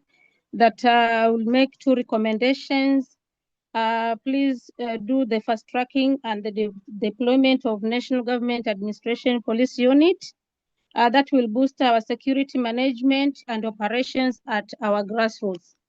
And then on the review of the schemes of service, the current scheme of service only recognizes the academic qualifications as the basis of appointment to the position of chiefs. And for us now to go with time, it is important for the scheme of service to also recognize experience, competence, and leadership ability of serving assistant chiefs while filling this position of chiefs. On the issue of digitalization, sir, there is inadequate internet connectivity in most remote areas, which affect government service delivery, such as e-citizen. And there is also limited digital training opportunities for the grassroots administrators. And also there is need for the government to expand internet connectivity up to the remote areas, and at the same time provide digital training opportunity for chiefs and assistant chiefs. Thank you so much, sir. That will be all. Thank you very much. Thank you very much for keeping it brief. We want to ask Elias Njeru very fast. Come in. Thank you. Thank you so much, sir. My name is Elias Njeru, ACC1, Naivasha Sub-County. Sir, we have 3 issues. First, we appreciate all the efforts that have been done in the deployment, training, and facilitation of the ACCs across the country. And we appreciate the trainings, fast tracking of some of the key courses that has been witnessed in the past 2 years. Key among them is the paramilitary trainings, DPS, and we look forward to seeing SMCs and SLDP courses trained, because it will advance our leadership status and service delivery. So in addition, some codes, especially 2021 codes, a few of them still are remaining who have not undergone the DPA, but we see efforts are in place and we appreciate that. And finally, we want to request, sir, kindly that we may have some changes in the scheme of service. This will basically enhance expansion of the scheme of service, whereby at the moment, the ACC cadre is limited to job group N. So when it gets to a point, the officers are normally left out at job group N, and an officer may serve there for quite a long time. So kindly, sir, if the scheme of service can be revised to accommodate that. Number two, sir, is the issue of mobility facilitation. The ACCs across the country are basically field officers, and these officers, sir, only like 40% of their work is based in the office. Much of the other activities and operations are in the field. Sir, this includes fight against drug abuse, holding public barazas, service delivery, and many other functions that the officers do. Therefore, sir, we request that kindly we get more vehicles for the officers, and these ones will be able to help the officers conduct their work. Sir, you realize that anytime an officer is going for a meeting with the national government vehicle, it sends a sense of ownership by the government, and the public recognize that seriously this is a government officer. Sometimes we organize and we are guided by the DCCs to have outreach programs, whereby you want to go and do outreach programs, maybe service delivery, where you're giving IDs, registering for IDs, birth certificates, and such. In that case, you find that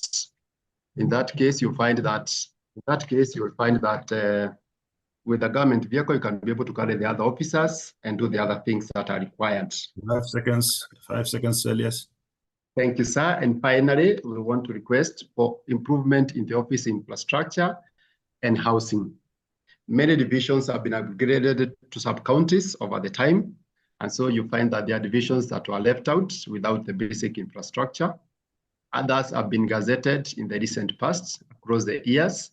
So you find there are stations that basically do not have the basic office itself and the office infrastructure. This also includes the internet connectivity, because some officers work in far-flung areas. And so therefore, sir, if we can be able to have an upgrade, we have a model system and an upgrade of the offices so that we Thank you, Elias. Thank you, Elias. I want to bring in the counterparts from the ministries, the senior assistant secretaries, Madam Sipora Lolam. You come in as Joseph Lewa on behalf of the DCCs should be prepared.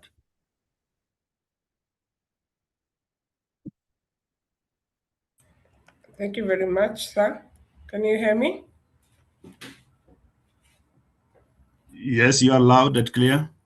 Okay, thank you. The Chief of Staff and Head of Public Service of the PS Interior, Regional Commissioners, County Commissioners, the Secretary Administration, the DCCs, the DS, SDS, Senior Assistant County Commissioners, and Senior Secretaries and Assistant Secretaries. My name is Zipporah Lotam from the Department for Environment and Climate Change. Kindly, there was a presentation that was supposed to be shown. I had shared it before. As we wait, I'll talk about the strengthening workplace condition and career growth of national government administrative officers in MDAs. If it can be projected, please, I will appreciate it. And the first is because of time, Madam Zipporah, just do your notes, please. Okay, thank you. So, there's adequate office space and conducive working environment is really essential for the effective administrative and service delivery in the ministries.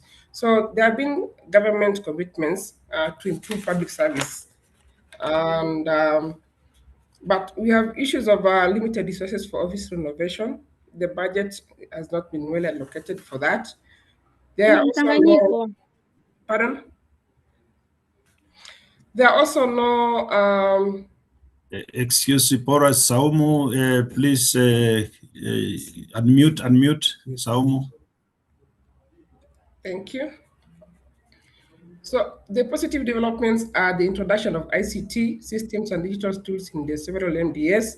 There have been efforts to optimize office space and coordination, also focus on workspace safety and staff welfare. The challenges we have faced are limited resources for office renovation, inadequate office equipment. We have overcrowded workspaces due to increased staffing. There's outdated ICT infrastructure in some state departments, which is slowing digital operations. So while progress has been made in improving workspace and digital tools, several MDAs still face infrastructure, equipment challenges that limit staff productivity. On career growth and development of NGAOs in MDAs, the national government administrators play a critical role in the coordination, management, and policy implementation. Supporting our career growth strengthens institutional capacity.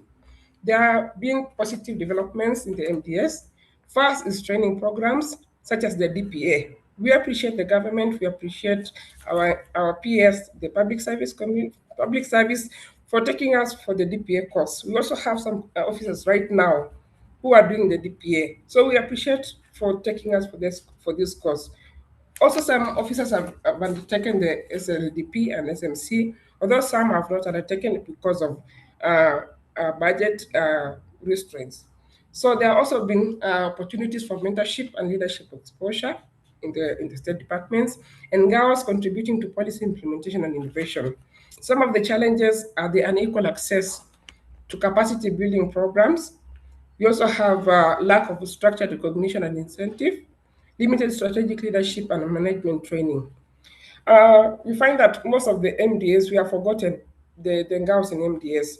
But like for this meeting, we really appreciate the office for allowing also MDS to participate, because most of the time it's only done to those in the field. So this opportunity is good for us because we're able to air our issues as MDS. And so investing in NGAO career development ensures that MDS retains skilled personnel, improves Zipporah, 20 seconds. Yes, and strengthen policy implementation and enhancing overall efficiency. So we also like to ensure that NGAOs should be given opportunities to contribute more actively to departmental function and serve as anchors with technical team, which will help to bridge administrative and technical functions in the state departments. We will also like to be we like to appreciate if the NGAOs serving in the MDS could be considered for extraneous allowance similar to our colleagues in the field. And also, we would like to have that there is enhanced staff morale in the state departments, and also productivity, that we are being given the necessary budget to be able to work in the state departments. Thank you very much, and Yes. I think that's all we can say for now. Thank you. Thank you very much, Zipporah, for that presentation. I want to bring in on behalf of the DCCs, Joseph Lewa, come in. And as you come in, Katobu from the ministry also should be ready.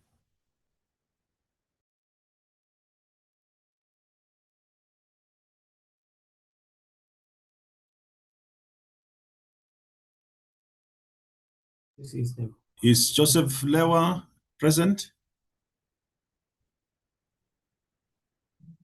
So as we wait, let's pick on Katobu. Katobu Kirera, can you come in?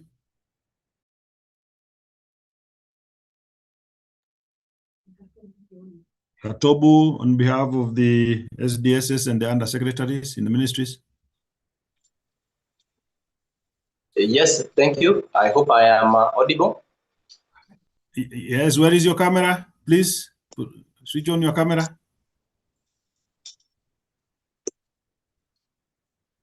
Very well. There I am. Yes, thank you very much. Good morning. My name is Gatobu Kirera.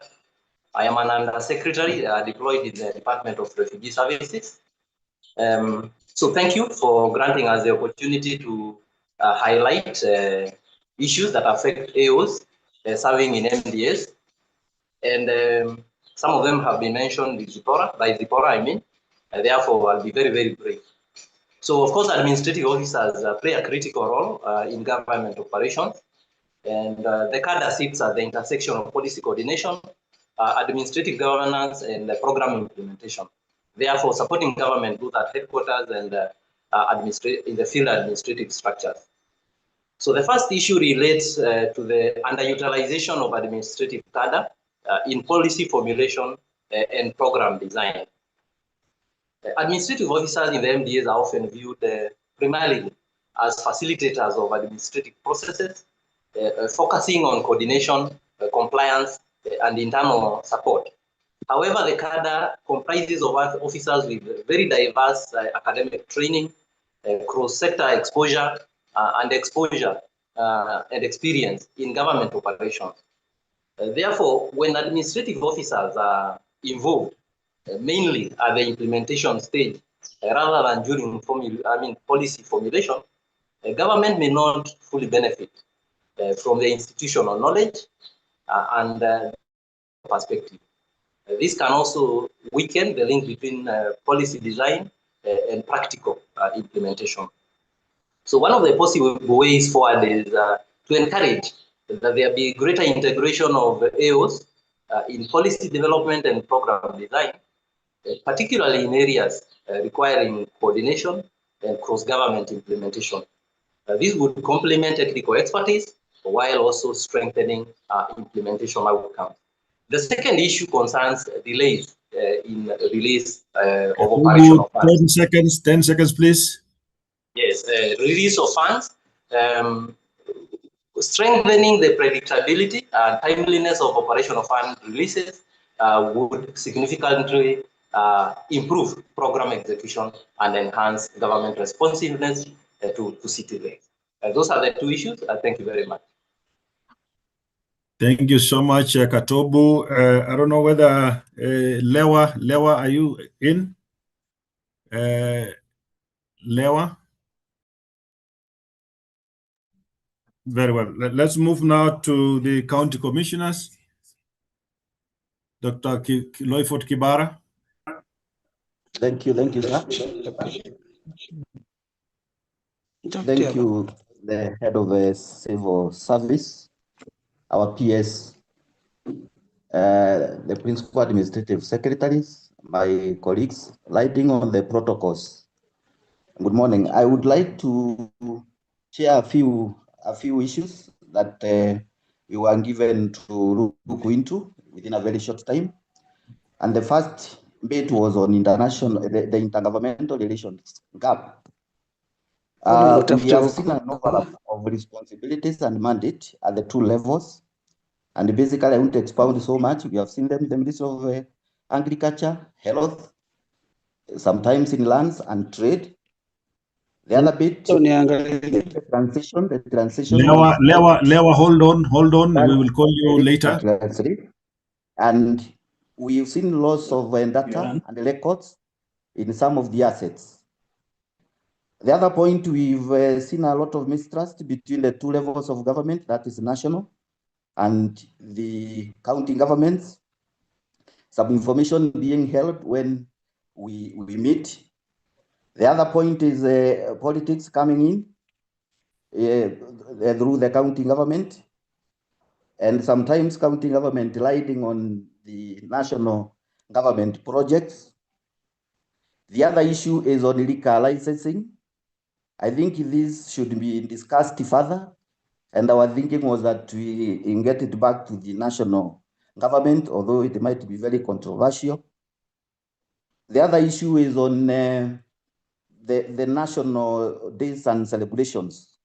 It's like counties are pulling away from the facilitations and funding of these important functions. So we'll be requesting for the national government to continue facilitating the national government administration officers to work on them.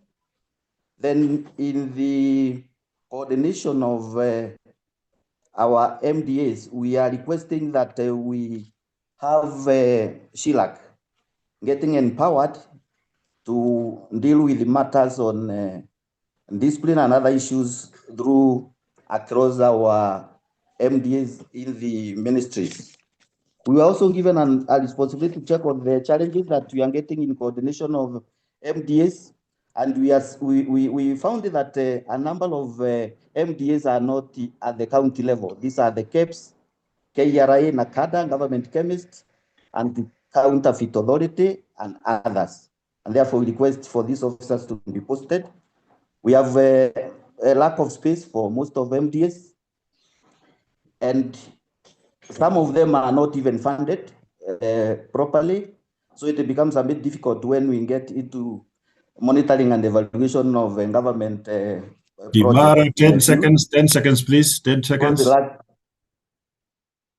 The other issue we were to look at within those 5 seconds is the government image. We are finding that many officers at the county level don't have inadequate office space and infrastructure. Then inadequate finances. This is a delay in issuance of AIEs and the provision of ICT equipment. Thank you very much. Thank you. May I just interject with my co-moderator?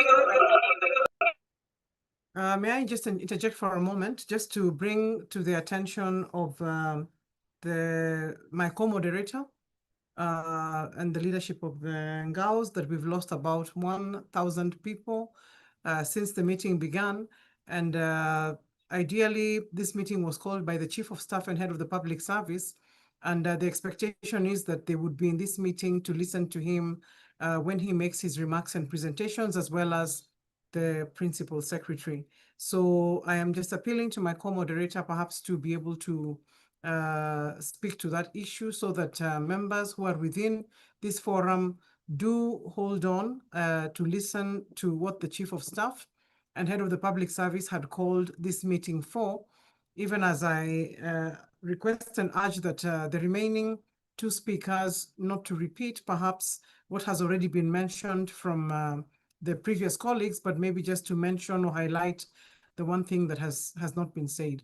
So for the section of the plenary, we are going to take it that with the remarks, the many remarks we see in the chat section, and which of course, and in the Q&A section, which raise the issues that have been raised by yourselves, we ask you to continue to put them there so that from once we have had the remarks from the remaining two individuals, we will go straight to the remarks that are to be made by the principal secretary, and we would urge those who have their hands up, kindly do put your question in the Q&A section so that when the questions are being responded to subsequently, you can also be able to receive a response.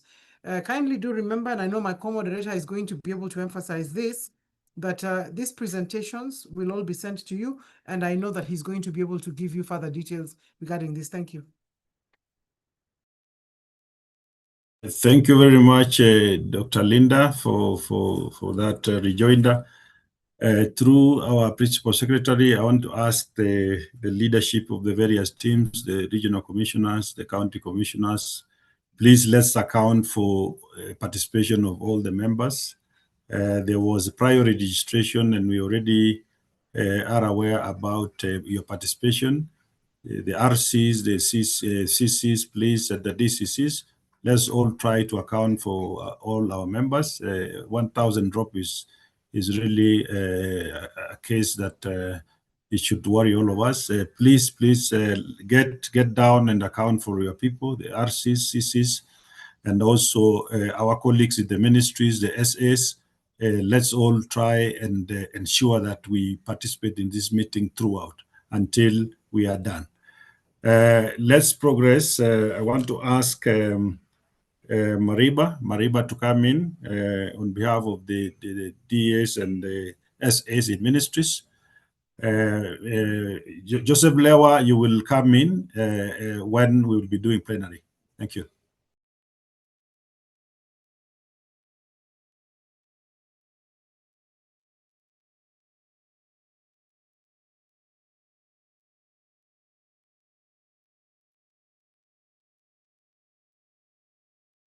Lewa, we've been advised, come in now if you're there. As you prepare to come in, Mariba also be on standby. Yeah, good morning, sir. Can you hear me? Switch on your camera, DCC Narok South. There's a camera.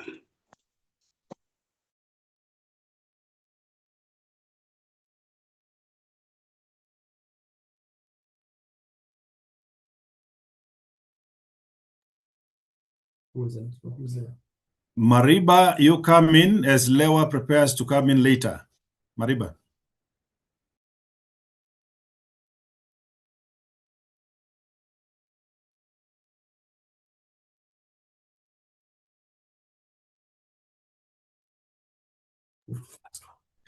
Now, because of that hitch, I want now to bring in the regional commissioner, Rift Valley, on behalf of the RCs. Dr. Abdi, please.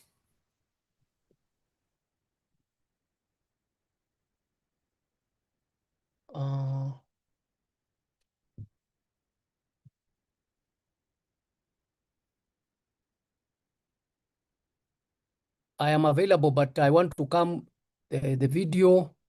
RC Rift Valley, switch on your Yes. your video, please, your camera. That's what I'm doing, sir.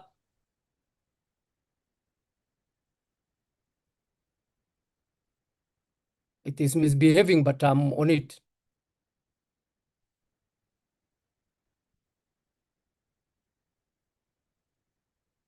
I don't know what is the problem. RC, I think you can proceed if you are unable to because of time. Yes, sir.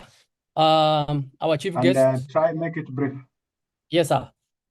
Our chief guest, the chief of staff and head of public service, our PS, my senior colleagues at the headquarters, my fellow NGAO colleagues. First, I would like to thank the head of public service for organizing this very unprecedented meeting. We value this rare opportunity to engage with him directly and gain from his guidance. We are also grateful, sir, to have our PS in this meeting, and we celebrate him for the achievements that he has obtained during his time in that office. So Mr. Leland had already mentioned something about the public security management, so I will not belabor that point. However, NGAO plays a critical role in coordinating security committees, in facilitating public meetings, spearheading campaigns in various categories like illicit brews and all this. And some of the current security concerns in this region, I mean in the country, because my colleagues have shared, terrorism, banditry, criminal gangs, all these things are there, but allow me to highlight maybe two critical ones. This is political tensions and violence, land and boundary disputes, natural disasters, cybercrime, periodic violent protests, human trafficking. But of the most crucial one is proliferation of illegal weapons. Sa bunduki ni mingi. Bunduki ni mingi. All these threats require a holistic approach, combining law enforcement and all other engagements, including intelligence and technological advancements to contain it. So while security agencies work together to deal with these threats, there are gaps. And these gaps include a weak regulation of illegal weapons, especially along the cross-border, I mean the border, our border. Limited enforcement capacity, insufficient anti-human trafficking measures, and challenges in regulating hate speech and political incitement. There is a lot to be done by the Commission, which it is not very much forthcoming. So we require some kind of intervention there. The other bit which I wish to mention in quick succession is about coordination of functions. NGAO is the lead agency in coordinating national government functions within the counties. However, and the purpose of coordination, sir, there is no need to define this. It is basically to eliminate silo mentality, duplication of efforts, to promote unity of purpose and seamless service delivery. However, some agencies, MDAs within the counties and the regions, treat this very, very fairly and casual, citing parallel internal mechanisms, deliberately disengaging from these activities and therefore weakening collective government action. To restore coherence and strengthen the multi-agency policy framework, it is our request that NGAO be firmly empowered through a clear executive directive compelling all these agencies to comply with this coordination mandate. Because without such guidance and leadership, government operations risk becoming fragmented, incoherent, and perhaps even counterproductive. So the other item, because there are only two more remaining, is about visits and protocols of visiting dignitaries. It has been observed in many occasions, dignitaries, including foreign diplomats and senior government officials, plan and visit to counties without advance notification. And in some cases, even our PS or the ministry is not aware of these visits. Communication sometimes is directed straight to us, bypassing the established channels or getting information in many cases from third parties. While we support and the intent behind these visits is appreciated, and coordinated visits pose serious challenges. It is important that official procedures are followed and adhered to as per. I've received 10 seconds. 10 seconds, I better stop there because I had two critical ones.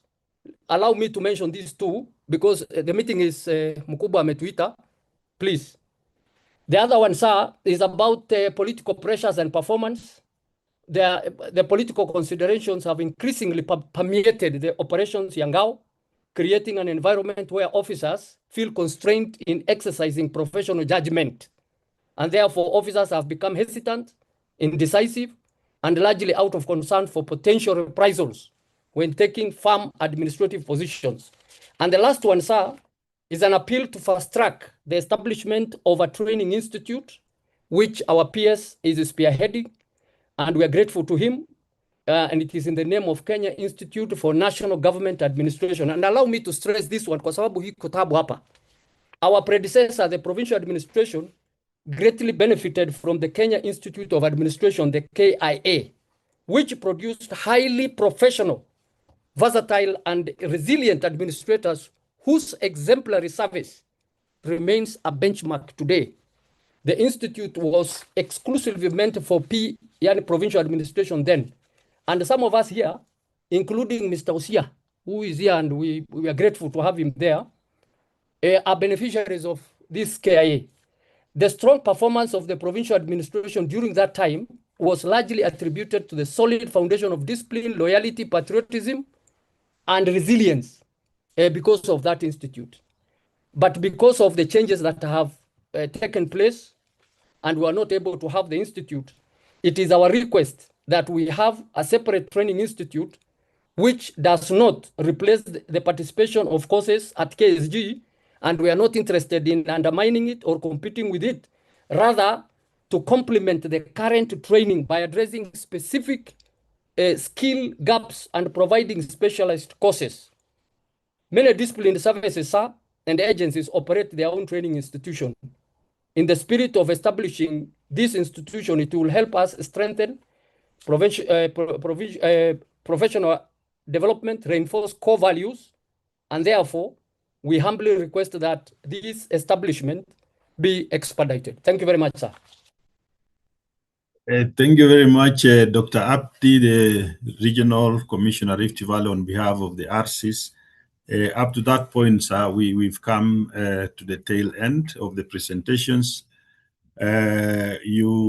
Participants are advised that all the presentations and recordings will be sent to you through the email addresses that you used to register into this meeting. I know the representative of the DCCs and SS in ministries were not able to make their presentations, but up to this point, through our peers, I know the time is not on our side. I now want to take this very respectful and singular opportunity to invite our Principal Secretary, Dr. Raymond Omolo, to make his remarks. Karibu, sir. Thank you, Banalilan, and also thank you, Linda, for guiding this virtual meeting. And thanks to all the officers who have been able to participate and also contribute in one way or another. There is a whole retinue of issues that have been raised as part of the Q&A, which we will be able to consolidate and share with everybody with the respective responses. But Head of Public Service, in a minute, allow me just to respond to two critical ones that I think is important for the benefit of all the officers. One relates to the chiefs and assistant chiefs, where we have had extended delays in authentication process so that then salaries can be received. We have been able to make progress, and I must apologize that this took quite a lot of time. We did process some in the last few weeks. We have another 430 that are outstanding with the Public Service Commission, and we expect that within the next 3 to 4 weeks, we will be able to clear 390 out of that. And going forward, we have now agreed on a very good mechanism that would make it quicker so that then our chiefs don't have to wait for long before they get their payroll or personal numbers. The second issue is with regard to security of our officers, which is something that His Excellency, the President, took the personal initiative, gave directions, and through that, we have been able to set up the National Government Administration Police Unit. But because of the logistics, resource, and personnel constraints, we deliberately agreed to begin with the first 10 counties. So as we speak, we are ongoing with the rollout of NGAPO already in the 10 selected counties, and we will be cascading to the remaining 37 counties, also targeting the pass out of the officers or the police that are currently undergoing training. So progressively we will do that. And also in terms of just the training that the chiefs and the assistant chiefs have undergone through, part of it is paramilitary. It will also help, and in certain cases, to be able to arm the officers so that then we take care of their security, because it's our responsibility as an administration that the frontline officers who really do so much for us and for the public, we also have a responsibility to look after them. The issue of the promotion, particularly for graduate chiefs, His Excellency the President spoke to it, and we will live up to it when we do recruitments for the ACCs. And in the recruitment for the chiefs, as a priority, we give the serving assistant chiefs the first priority for consideration when openings come up in the space for the chiefs. On infrastructure, we already have a prototype for how the offices of chiefs, assistant chiefs, ACCs, DCCs, and county commissioners should look like. And the funding mechanism for it has also been well guided by His Excellency the President. So these are gaps that we are working together with our colleagues in the Housing State Department and also the members of Parliament to ensure that we actualize this within a very short period of time, so that then we have the conducive environment that is expected for all our officers to function well. Head of Public Service, allow me to stop there because of time and because we want to listen to you, having heard from our officers some of the issues they have raised, and also having benefited from all the panelists on their presentation. So without further ado, allow me to, with humility, to invite you to make your keynote address to all of us. Thank you. Thank you, Ray. Principal Secretary, Dr. Raymond Omolo, all our regional commissioners, all county commissioners, all secretaries, directors of administration, all deputy county commissioners, all chiefs and assistant chiefs, ladies and gentlemen, good morning. Today's meeting presents an important opportunity for us to engage candidly and build a common front in delivering the government's development agenda under the bottom-up economic transformation agenda.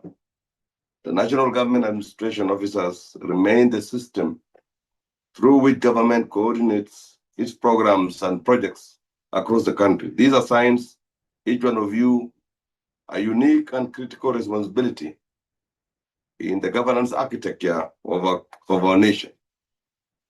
From independence to date, NGAOs have been the cornerstone of government administration and service delivery at grassroots.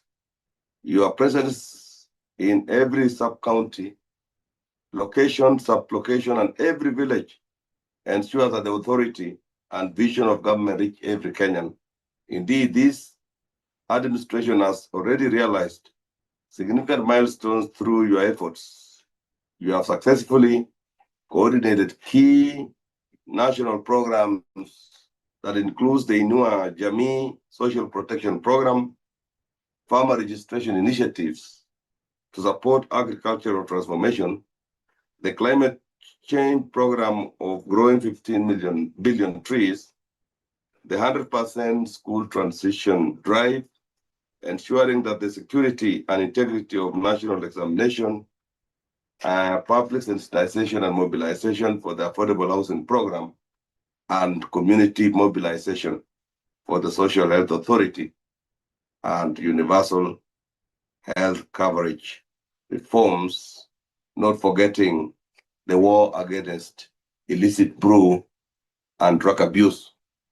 These achievements demonstrate your ability to deliver on national priorities when properly mobilized and coordinated. However, it has also been observed that at times there has been very, very small team or very small incidents where we've seen reserved or passive approach in championing and communicating government programs, particularly the better plan at the grassroots levels.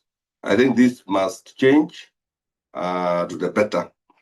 The realization of our national development ambition, what we often refer to as the roadmap to Singapore, cannot be achieved without your full engagement, proactive leadership, and deliberate action at the grassroots.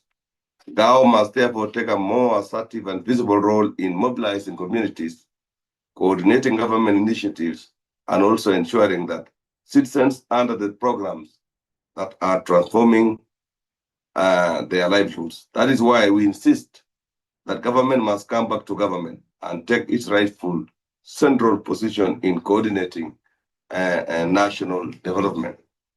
This sensitization meeting therefore aims to rekindle your assertive and vibrant nature of coordinating MDAs in their specialties and communicating the government achievements to the citizens. You are our eyes, our ears, and hands on the ground.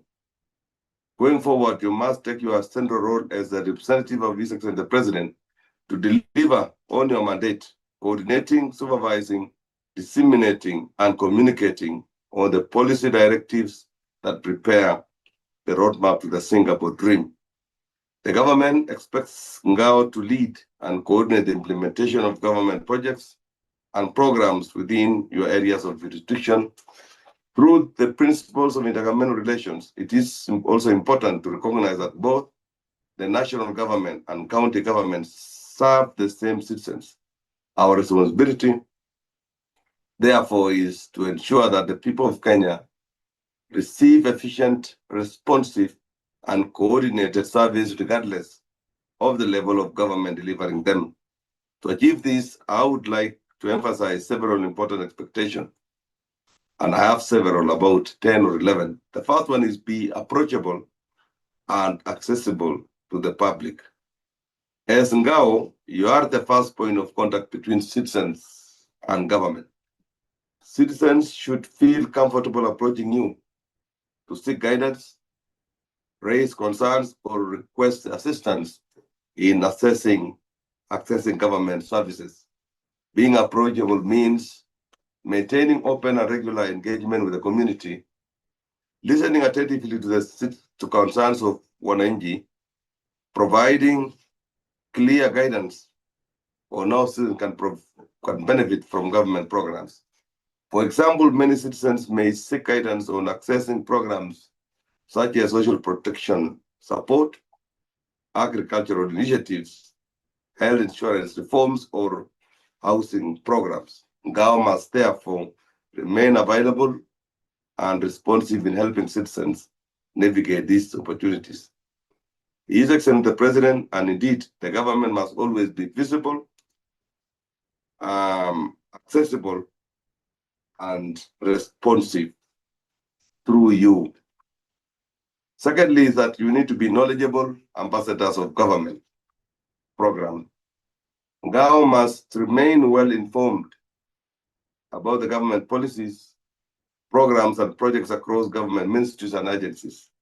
Because of your presence at the grassroots, citizens often turn to you for information regarding government initiatives.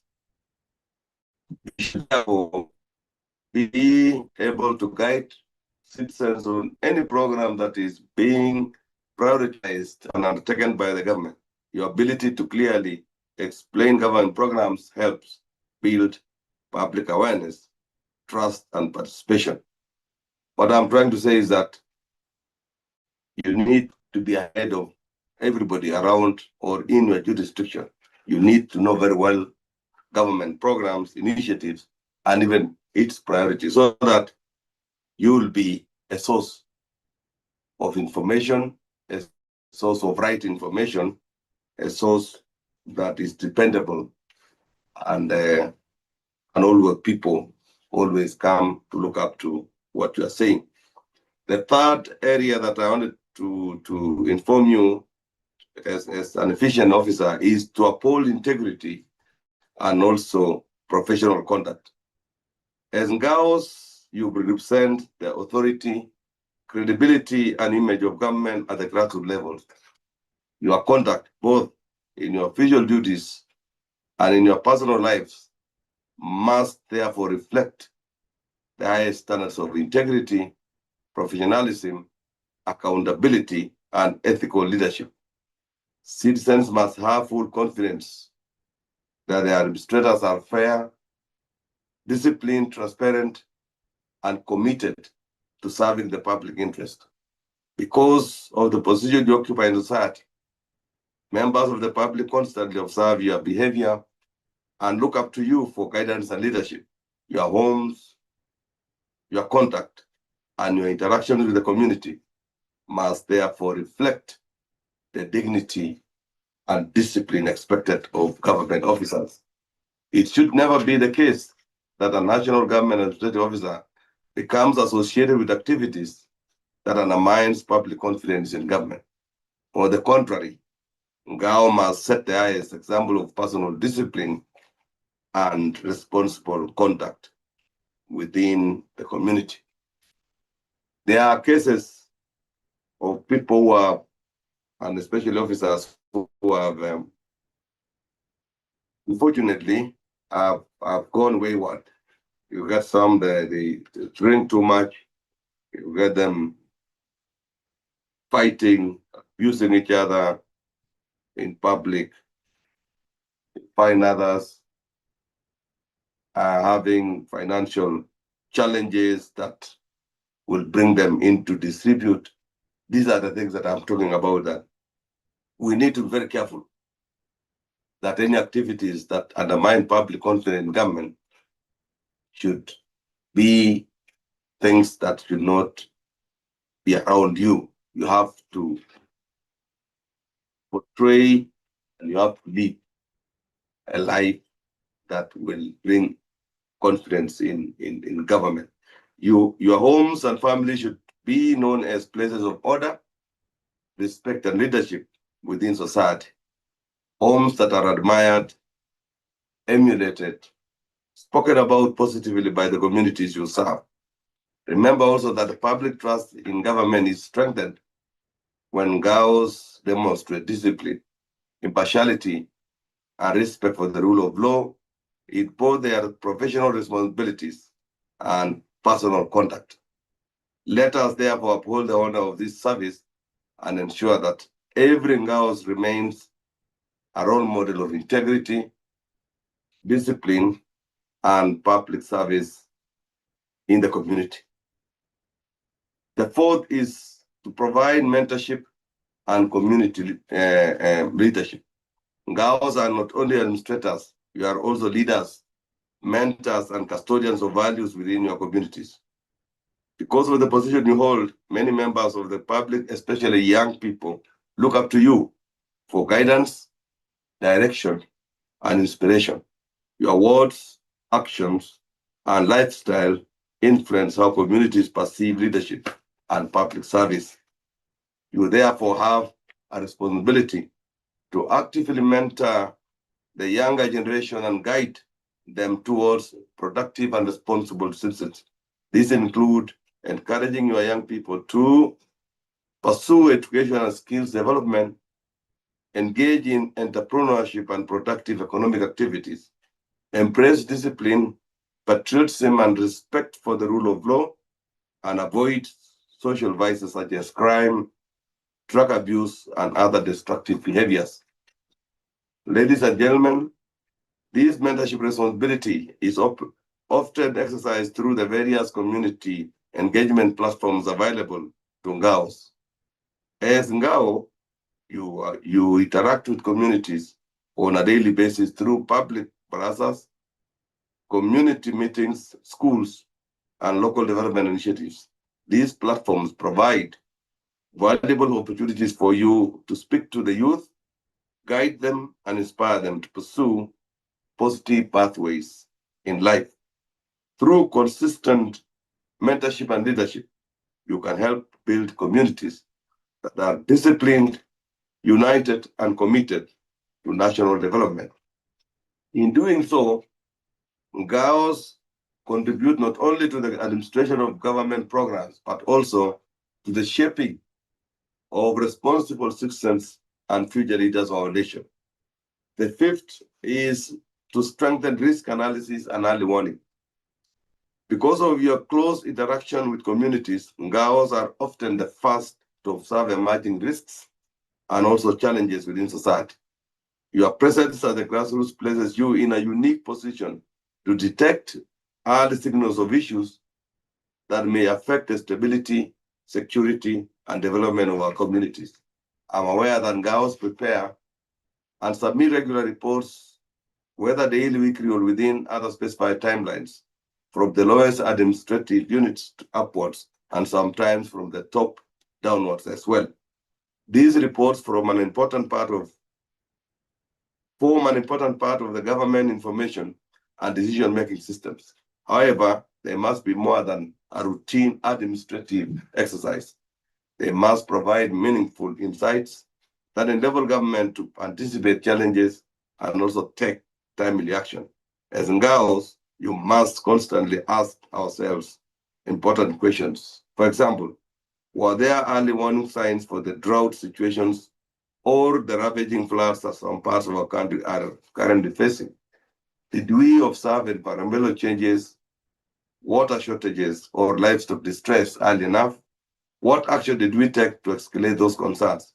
What preventive measures did we initiate at the local level? Those are the questions that every responsible administrative officer should be asking himself or herself at one time when you are in your area of jurisdiction. These are the types of questions that remind us that reporting is not merely about compliance. It is about enabling government to act early and protect citizens. NGAOs must therefore remain vigilant and proactive in identifying emerging risks such as security threats and criminal activities, community tensions and potential conflicts, environmental and disaster risks such as droughts and floods, social and economic distress affecting communities. When these risks are identified early and communicated effectively, government is able to respond quickly, prevent crises, and protect lives and livelihoods. Effective early warning systems begin with alert, responsible, and proactive NGAOs at the grassroots. The next parameter that needs to be always seen in you is the issue of strengthening digital reporting and data systems. The government is progressively moving towards a data-driven and digitally enabled public service. In this regard, your role now must evolve to support real-time reporting, digital coordination, and evidence-based decision-making. You are therefore expected to actively support the digitization of administrative reporting systems to ensure that information generated at the grassroots level is captured, transmitted, and analyzed effectively and efficiently. This will include the use of digital reporting platforms for submission of field reports and situational updates. Secondly, strengthening the use of data management system to support tracking of government programs and interventions, supporting the development of data dashboards, and also monitoring tools that enable government to monitor programs implementation in real time.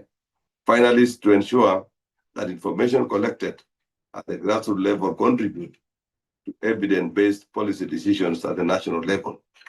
When reliable data flows from the community level upwards, government is better positioned to anticipate challenges allocate resources effectively, and track progress of national programs. You therefore play a critical role in ensuring that accurate, timely, verifiable data information government planning and informs government planning and decision making. The next parameter is strengthening citizen feedback and public engagement. While it is important for government programs to be communicated to citizens, it is equally important that citizens have effective channels through which they can provide feedback, raise concerns, and seek redress. You must therefore strengthen citizen feedback mechanisms within their areas of jurisdiction to ensure that government remains responsive to the needs and efficiency and experience of the people. This will include providing clear and accessible channels through which citizens can submit complaints, concerns, or suggestions regarding government services, ensuring that grievances raised by wananchi are documented, escalated, and addressed through the appropriate government institutions, utilizing community platforms such as public plazas, community meetings, and stakeholder engagements to listen to citizens and also understand emerging issues affecting communities. Thirdly is supporting government efforts to strengthen grievance redress mechanisms and service feedback systems. So a responsive government is one that listens to its citizens, learns from their experience, and continually improves service delivery. NGAOs therefore remain essential in ensuring that the voice of wananchi informs government action. The next parameter is strengthening performance and accountability in service delivery. As government strengthens service delivery across the country, it is important that clear performance standards and accountability mechanisms guide the work of national government administration officers. NGAOs must therefore ensure that their work supports measurable improvements in service delivery, coordination, and community engagement. This will include 1, supporting the implementation of clear performance indicators related to coordination of government programs, community engagements, and administrative efficiency. Secondly, is strengthening monitoring and evaluation of government programs implemented within your jurisdiction. And third is ensuring that reporting systems capture progress, challenges, and outcomes of government intervention. And fourthly is to promoting a culture of professional accountability, responsiveness, and service excellence within the NGAO structure. The objective is to ensure that government programs are not only implemented, but also deliver measurable and meaningful results to citizens. A strong administrative system is one where responsibility, performance, and service delivery are continuously monitored and improved. The ninth parameter is to strengthen coordination of government programs. Allow me to emphasize the central theme of this engagement, which is strengthening service delivery by ministries, departments, and agencies across the country through effective collaboration and coordination in NGAOs. At the grassroots level, NGAOs remain the primary platform through which government programs converge and interact with citizens. In every sub-county, location or sub-location, various MDAs implement programs or projects that are intended to improve the lives of wananchi. However, these efforts can only achieve their full impact when they are properly coordinated and aligned. This is where the role of NGAOs becomes critical. You must ensure effective coordination of all ministry, department, and agencies operating within your areas of jurisdiction. Through your leadership, government institutions working in the field should be able to operate in a coordinated, complementary, and mutually reinforcing manner. You must therefore facilitate collaboration with government institutions to ensure that 1, government programs are implemented efficiently. Secondly, public resources are utilized prudently and effectively. Third, information flows smoothly between agencies and communities. And the fourth one is citizens experience seamless, responsive government services. At the grassroots level, citizens do not distinguish between ministries, departments, and agencies. To them, government is one. So when programs from different institutions reach the community, they expect them to be coordinated, consistent, and responsive to their needs. So you must therefore ensure that government initiatives being implemented in the areas of complement in your areas complement each other, reinforce national priorities, and also deliver tangible results to the wananchi. This means actively engaging officers from different ministries and agencies operating in your jurisdictions, understanding the programs they are implementing, and ensuring that their efforts are aligned with the broader government agenda. When this coordination is done effectively, citizens experience government as organized, responsive, and united in purpose. That is the standard we must strive to achieve. You must therefore take a proactive role in convening coordination meetings, monitoring implementation of programs, and ensuring that different agencies work together in addressing the needs of the people. Our objective must therefore be clear. Government must operate as one system serving one people, with NGAOs providing the leadership and coordination that ensures programs delivered by different ministries and agencies achieve their intended impact at the grassroots. The 10th parameter that I wanted to speak to is revitalization and re-energization of NGAO coordination frameworks. We also need to revitalize and re-energize the existing national government administrative officers coordination frameworks at the county and sub-county levels in order to strengthen the monitoring and coordination of government programs and projects and enhance service delivery. Various committees chaired by NGAO officers already provide the institutional platforms through which the government coordination and implementation at the grassroots is undertaken. These committees must therefore be established where they do not exist, revitalized where they are inactive, or made fully operational with immediate effect. They include the Security and Intelligence Committee, Service Delivery and Coordination Committees, Development Implementation and Coordination Committees, Peace Committees, Environment and Climate Change Committees, and County Sector Working Groups on Disaster Management and Emergency Response. The outcomes of these committees include deliberations, actions taken, and emerging issues shall be systematically documented and escalated to the Principal Secretary through the regional commissioners. The Principal Secretary for Internal Security and National Administration shall facilitate the tabling of these matters within the Principal Secretary's coordination forums for appropriate interministerial action and further escalation where necessary. As you may recall, His Excellency the President, while addressing chiefs and assistant chiefs at State House on 2nd December, issued several directives aimed at strengthening the capacity and welfare of NGAOs.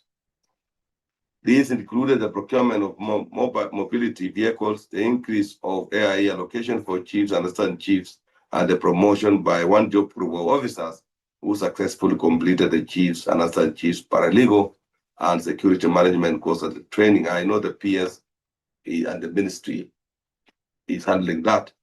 So the implementation of these directives is currently being undertaken in consultation with the National Treasury and the Public Service Commission.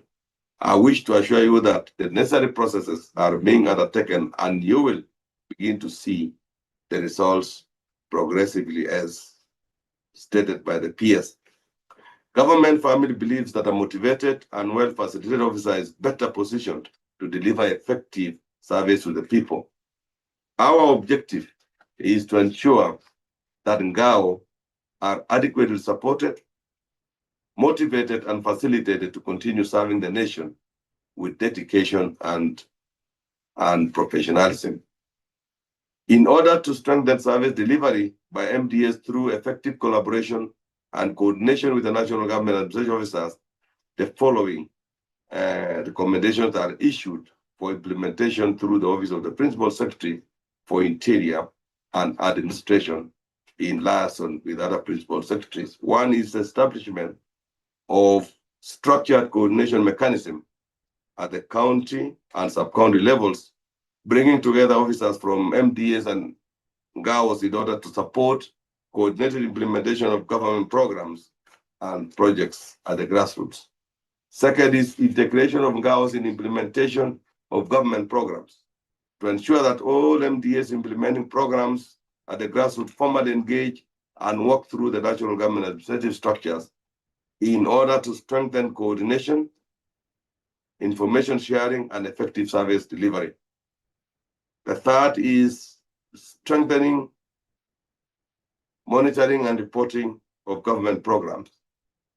Strengthen monitoring, feedback, and reporting mechanism through the NGAOs to support timely tracking of government programs, identification of implementation challenges, and appropriate escalation for action. And the fourth one is to strengthen early warning and situational reporting mechanism through the NGAO structure in order to enhance government responsiveness to emerging security, social, environmental, and economic challenges affecting communities. And finally, is tracking government priorities through NGAO logbooks. These logbooks should serve as practical instruments for tracking the implementation of government priority programs and action undertaken at the grassroots. Properly maintained logbooks will support meaningful monitoring, accountability, and timely reporting, and ensuring that we take prompt and informed actions where necessary across the country, and particularly in addressing emerging challenges and strengthening service delivery in government priority areas. So as I conclude, ladies and gentlemen, I want to really thank the ministry for coming in and rolling out a transformation program where all the NGAOs, right from the assistant chiefs to the top, have undergone training, sensitization, and capacity building. The minister has gone ahead to even look around for resources to ensure that you are resourced well, your mobility is ensured, and it's a continuous process. And also your offices, as I see across the country, are being areas, many stations are being constructed. Others are in the pipeline of construction. And also at the same time, the ministry also have taken necessary action to ensure that your jurisdiction, your areas of coverage has been rationalized so that you don't strain. And that is why there are several divisions, several locations, several sub-locations that have been created. But in return, we expect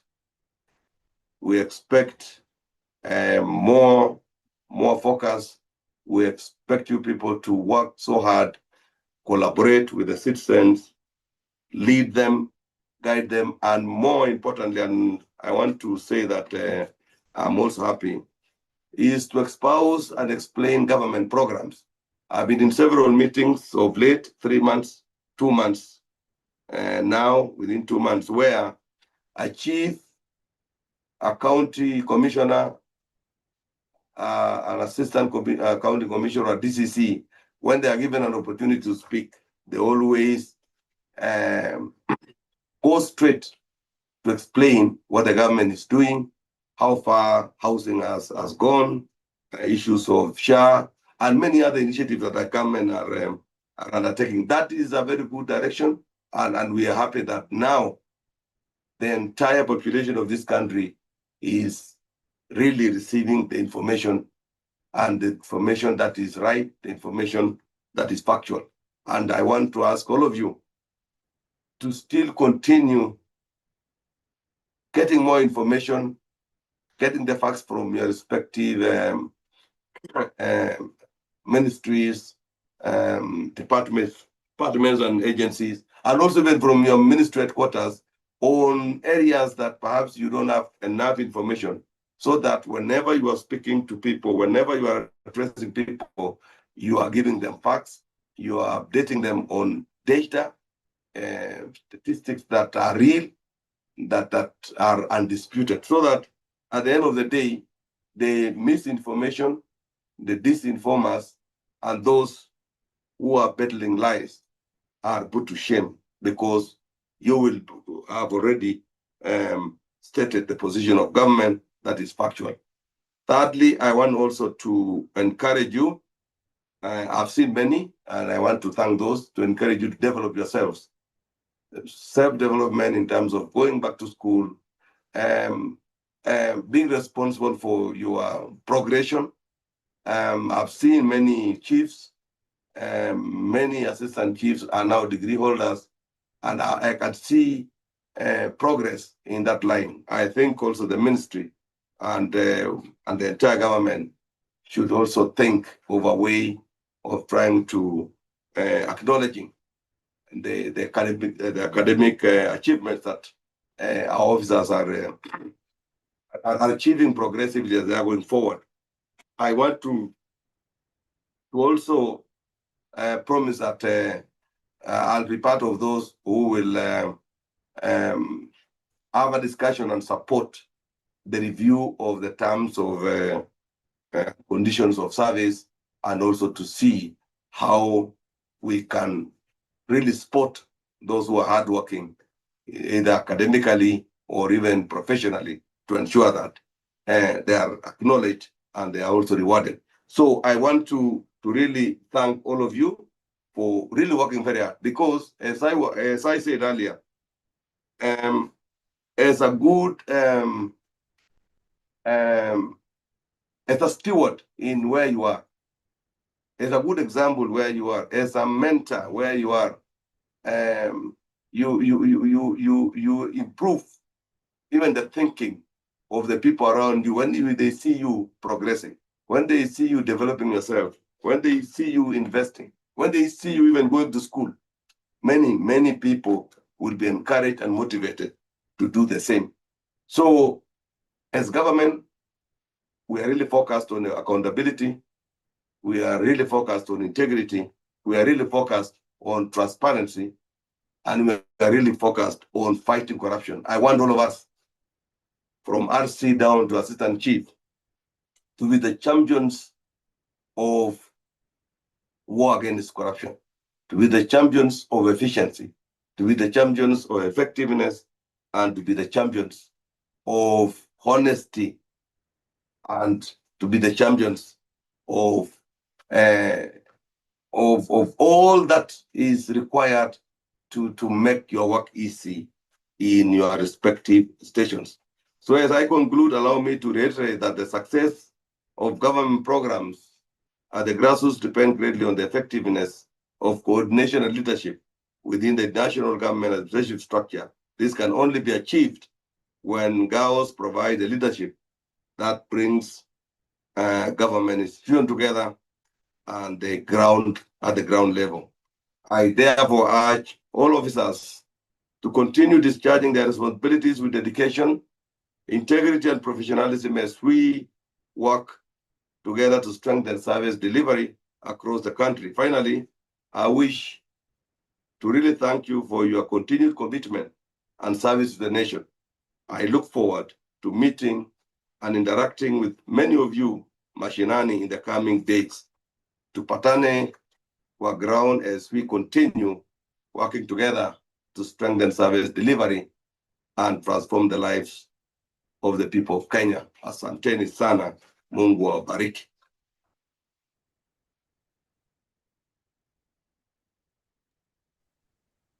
Thank you very much, our chief guest, Chief of Staff and Head of Public Service, for those very, very rich comments, counsel, and also the directives that you have given us.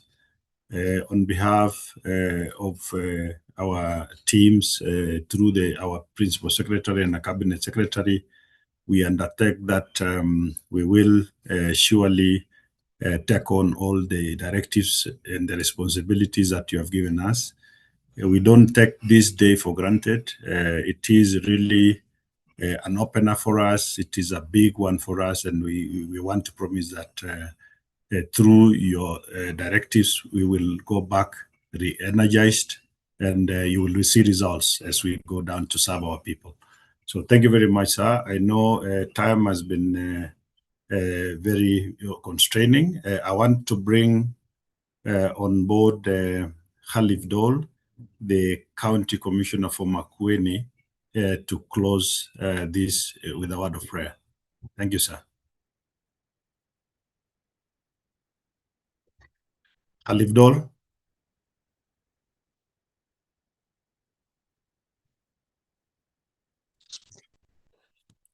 أعوذ بالله من الشيطان الرجيم بسم الله الرحمن الرحيم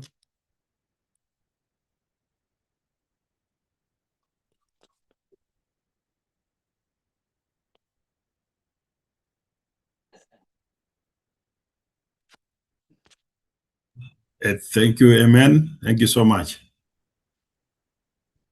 And good afternoon, everyone.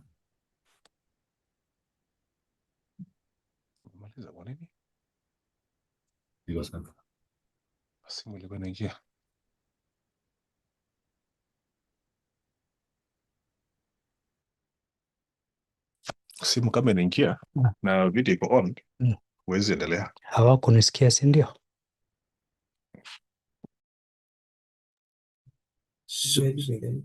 Yeah, the meeting is over, members. You can now leave at your own pleasure. Thank you very much.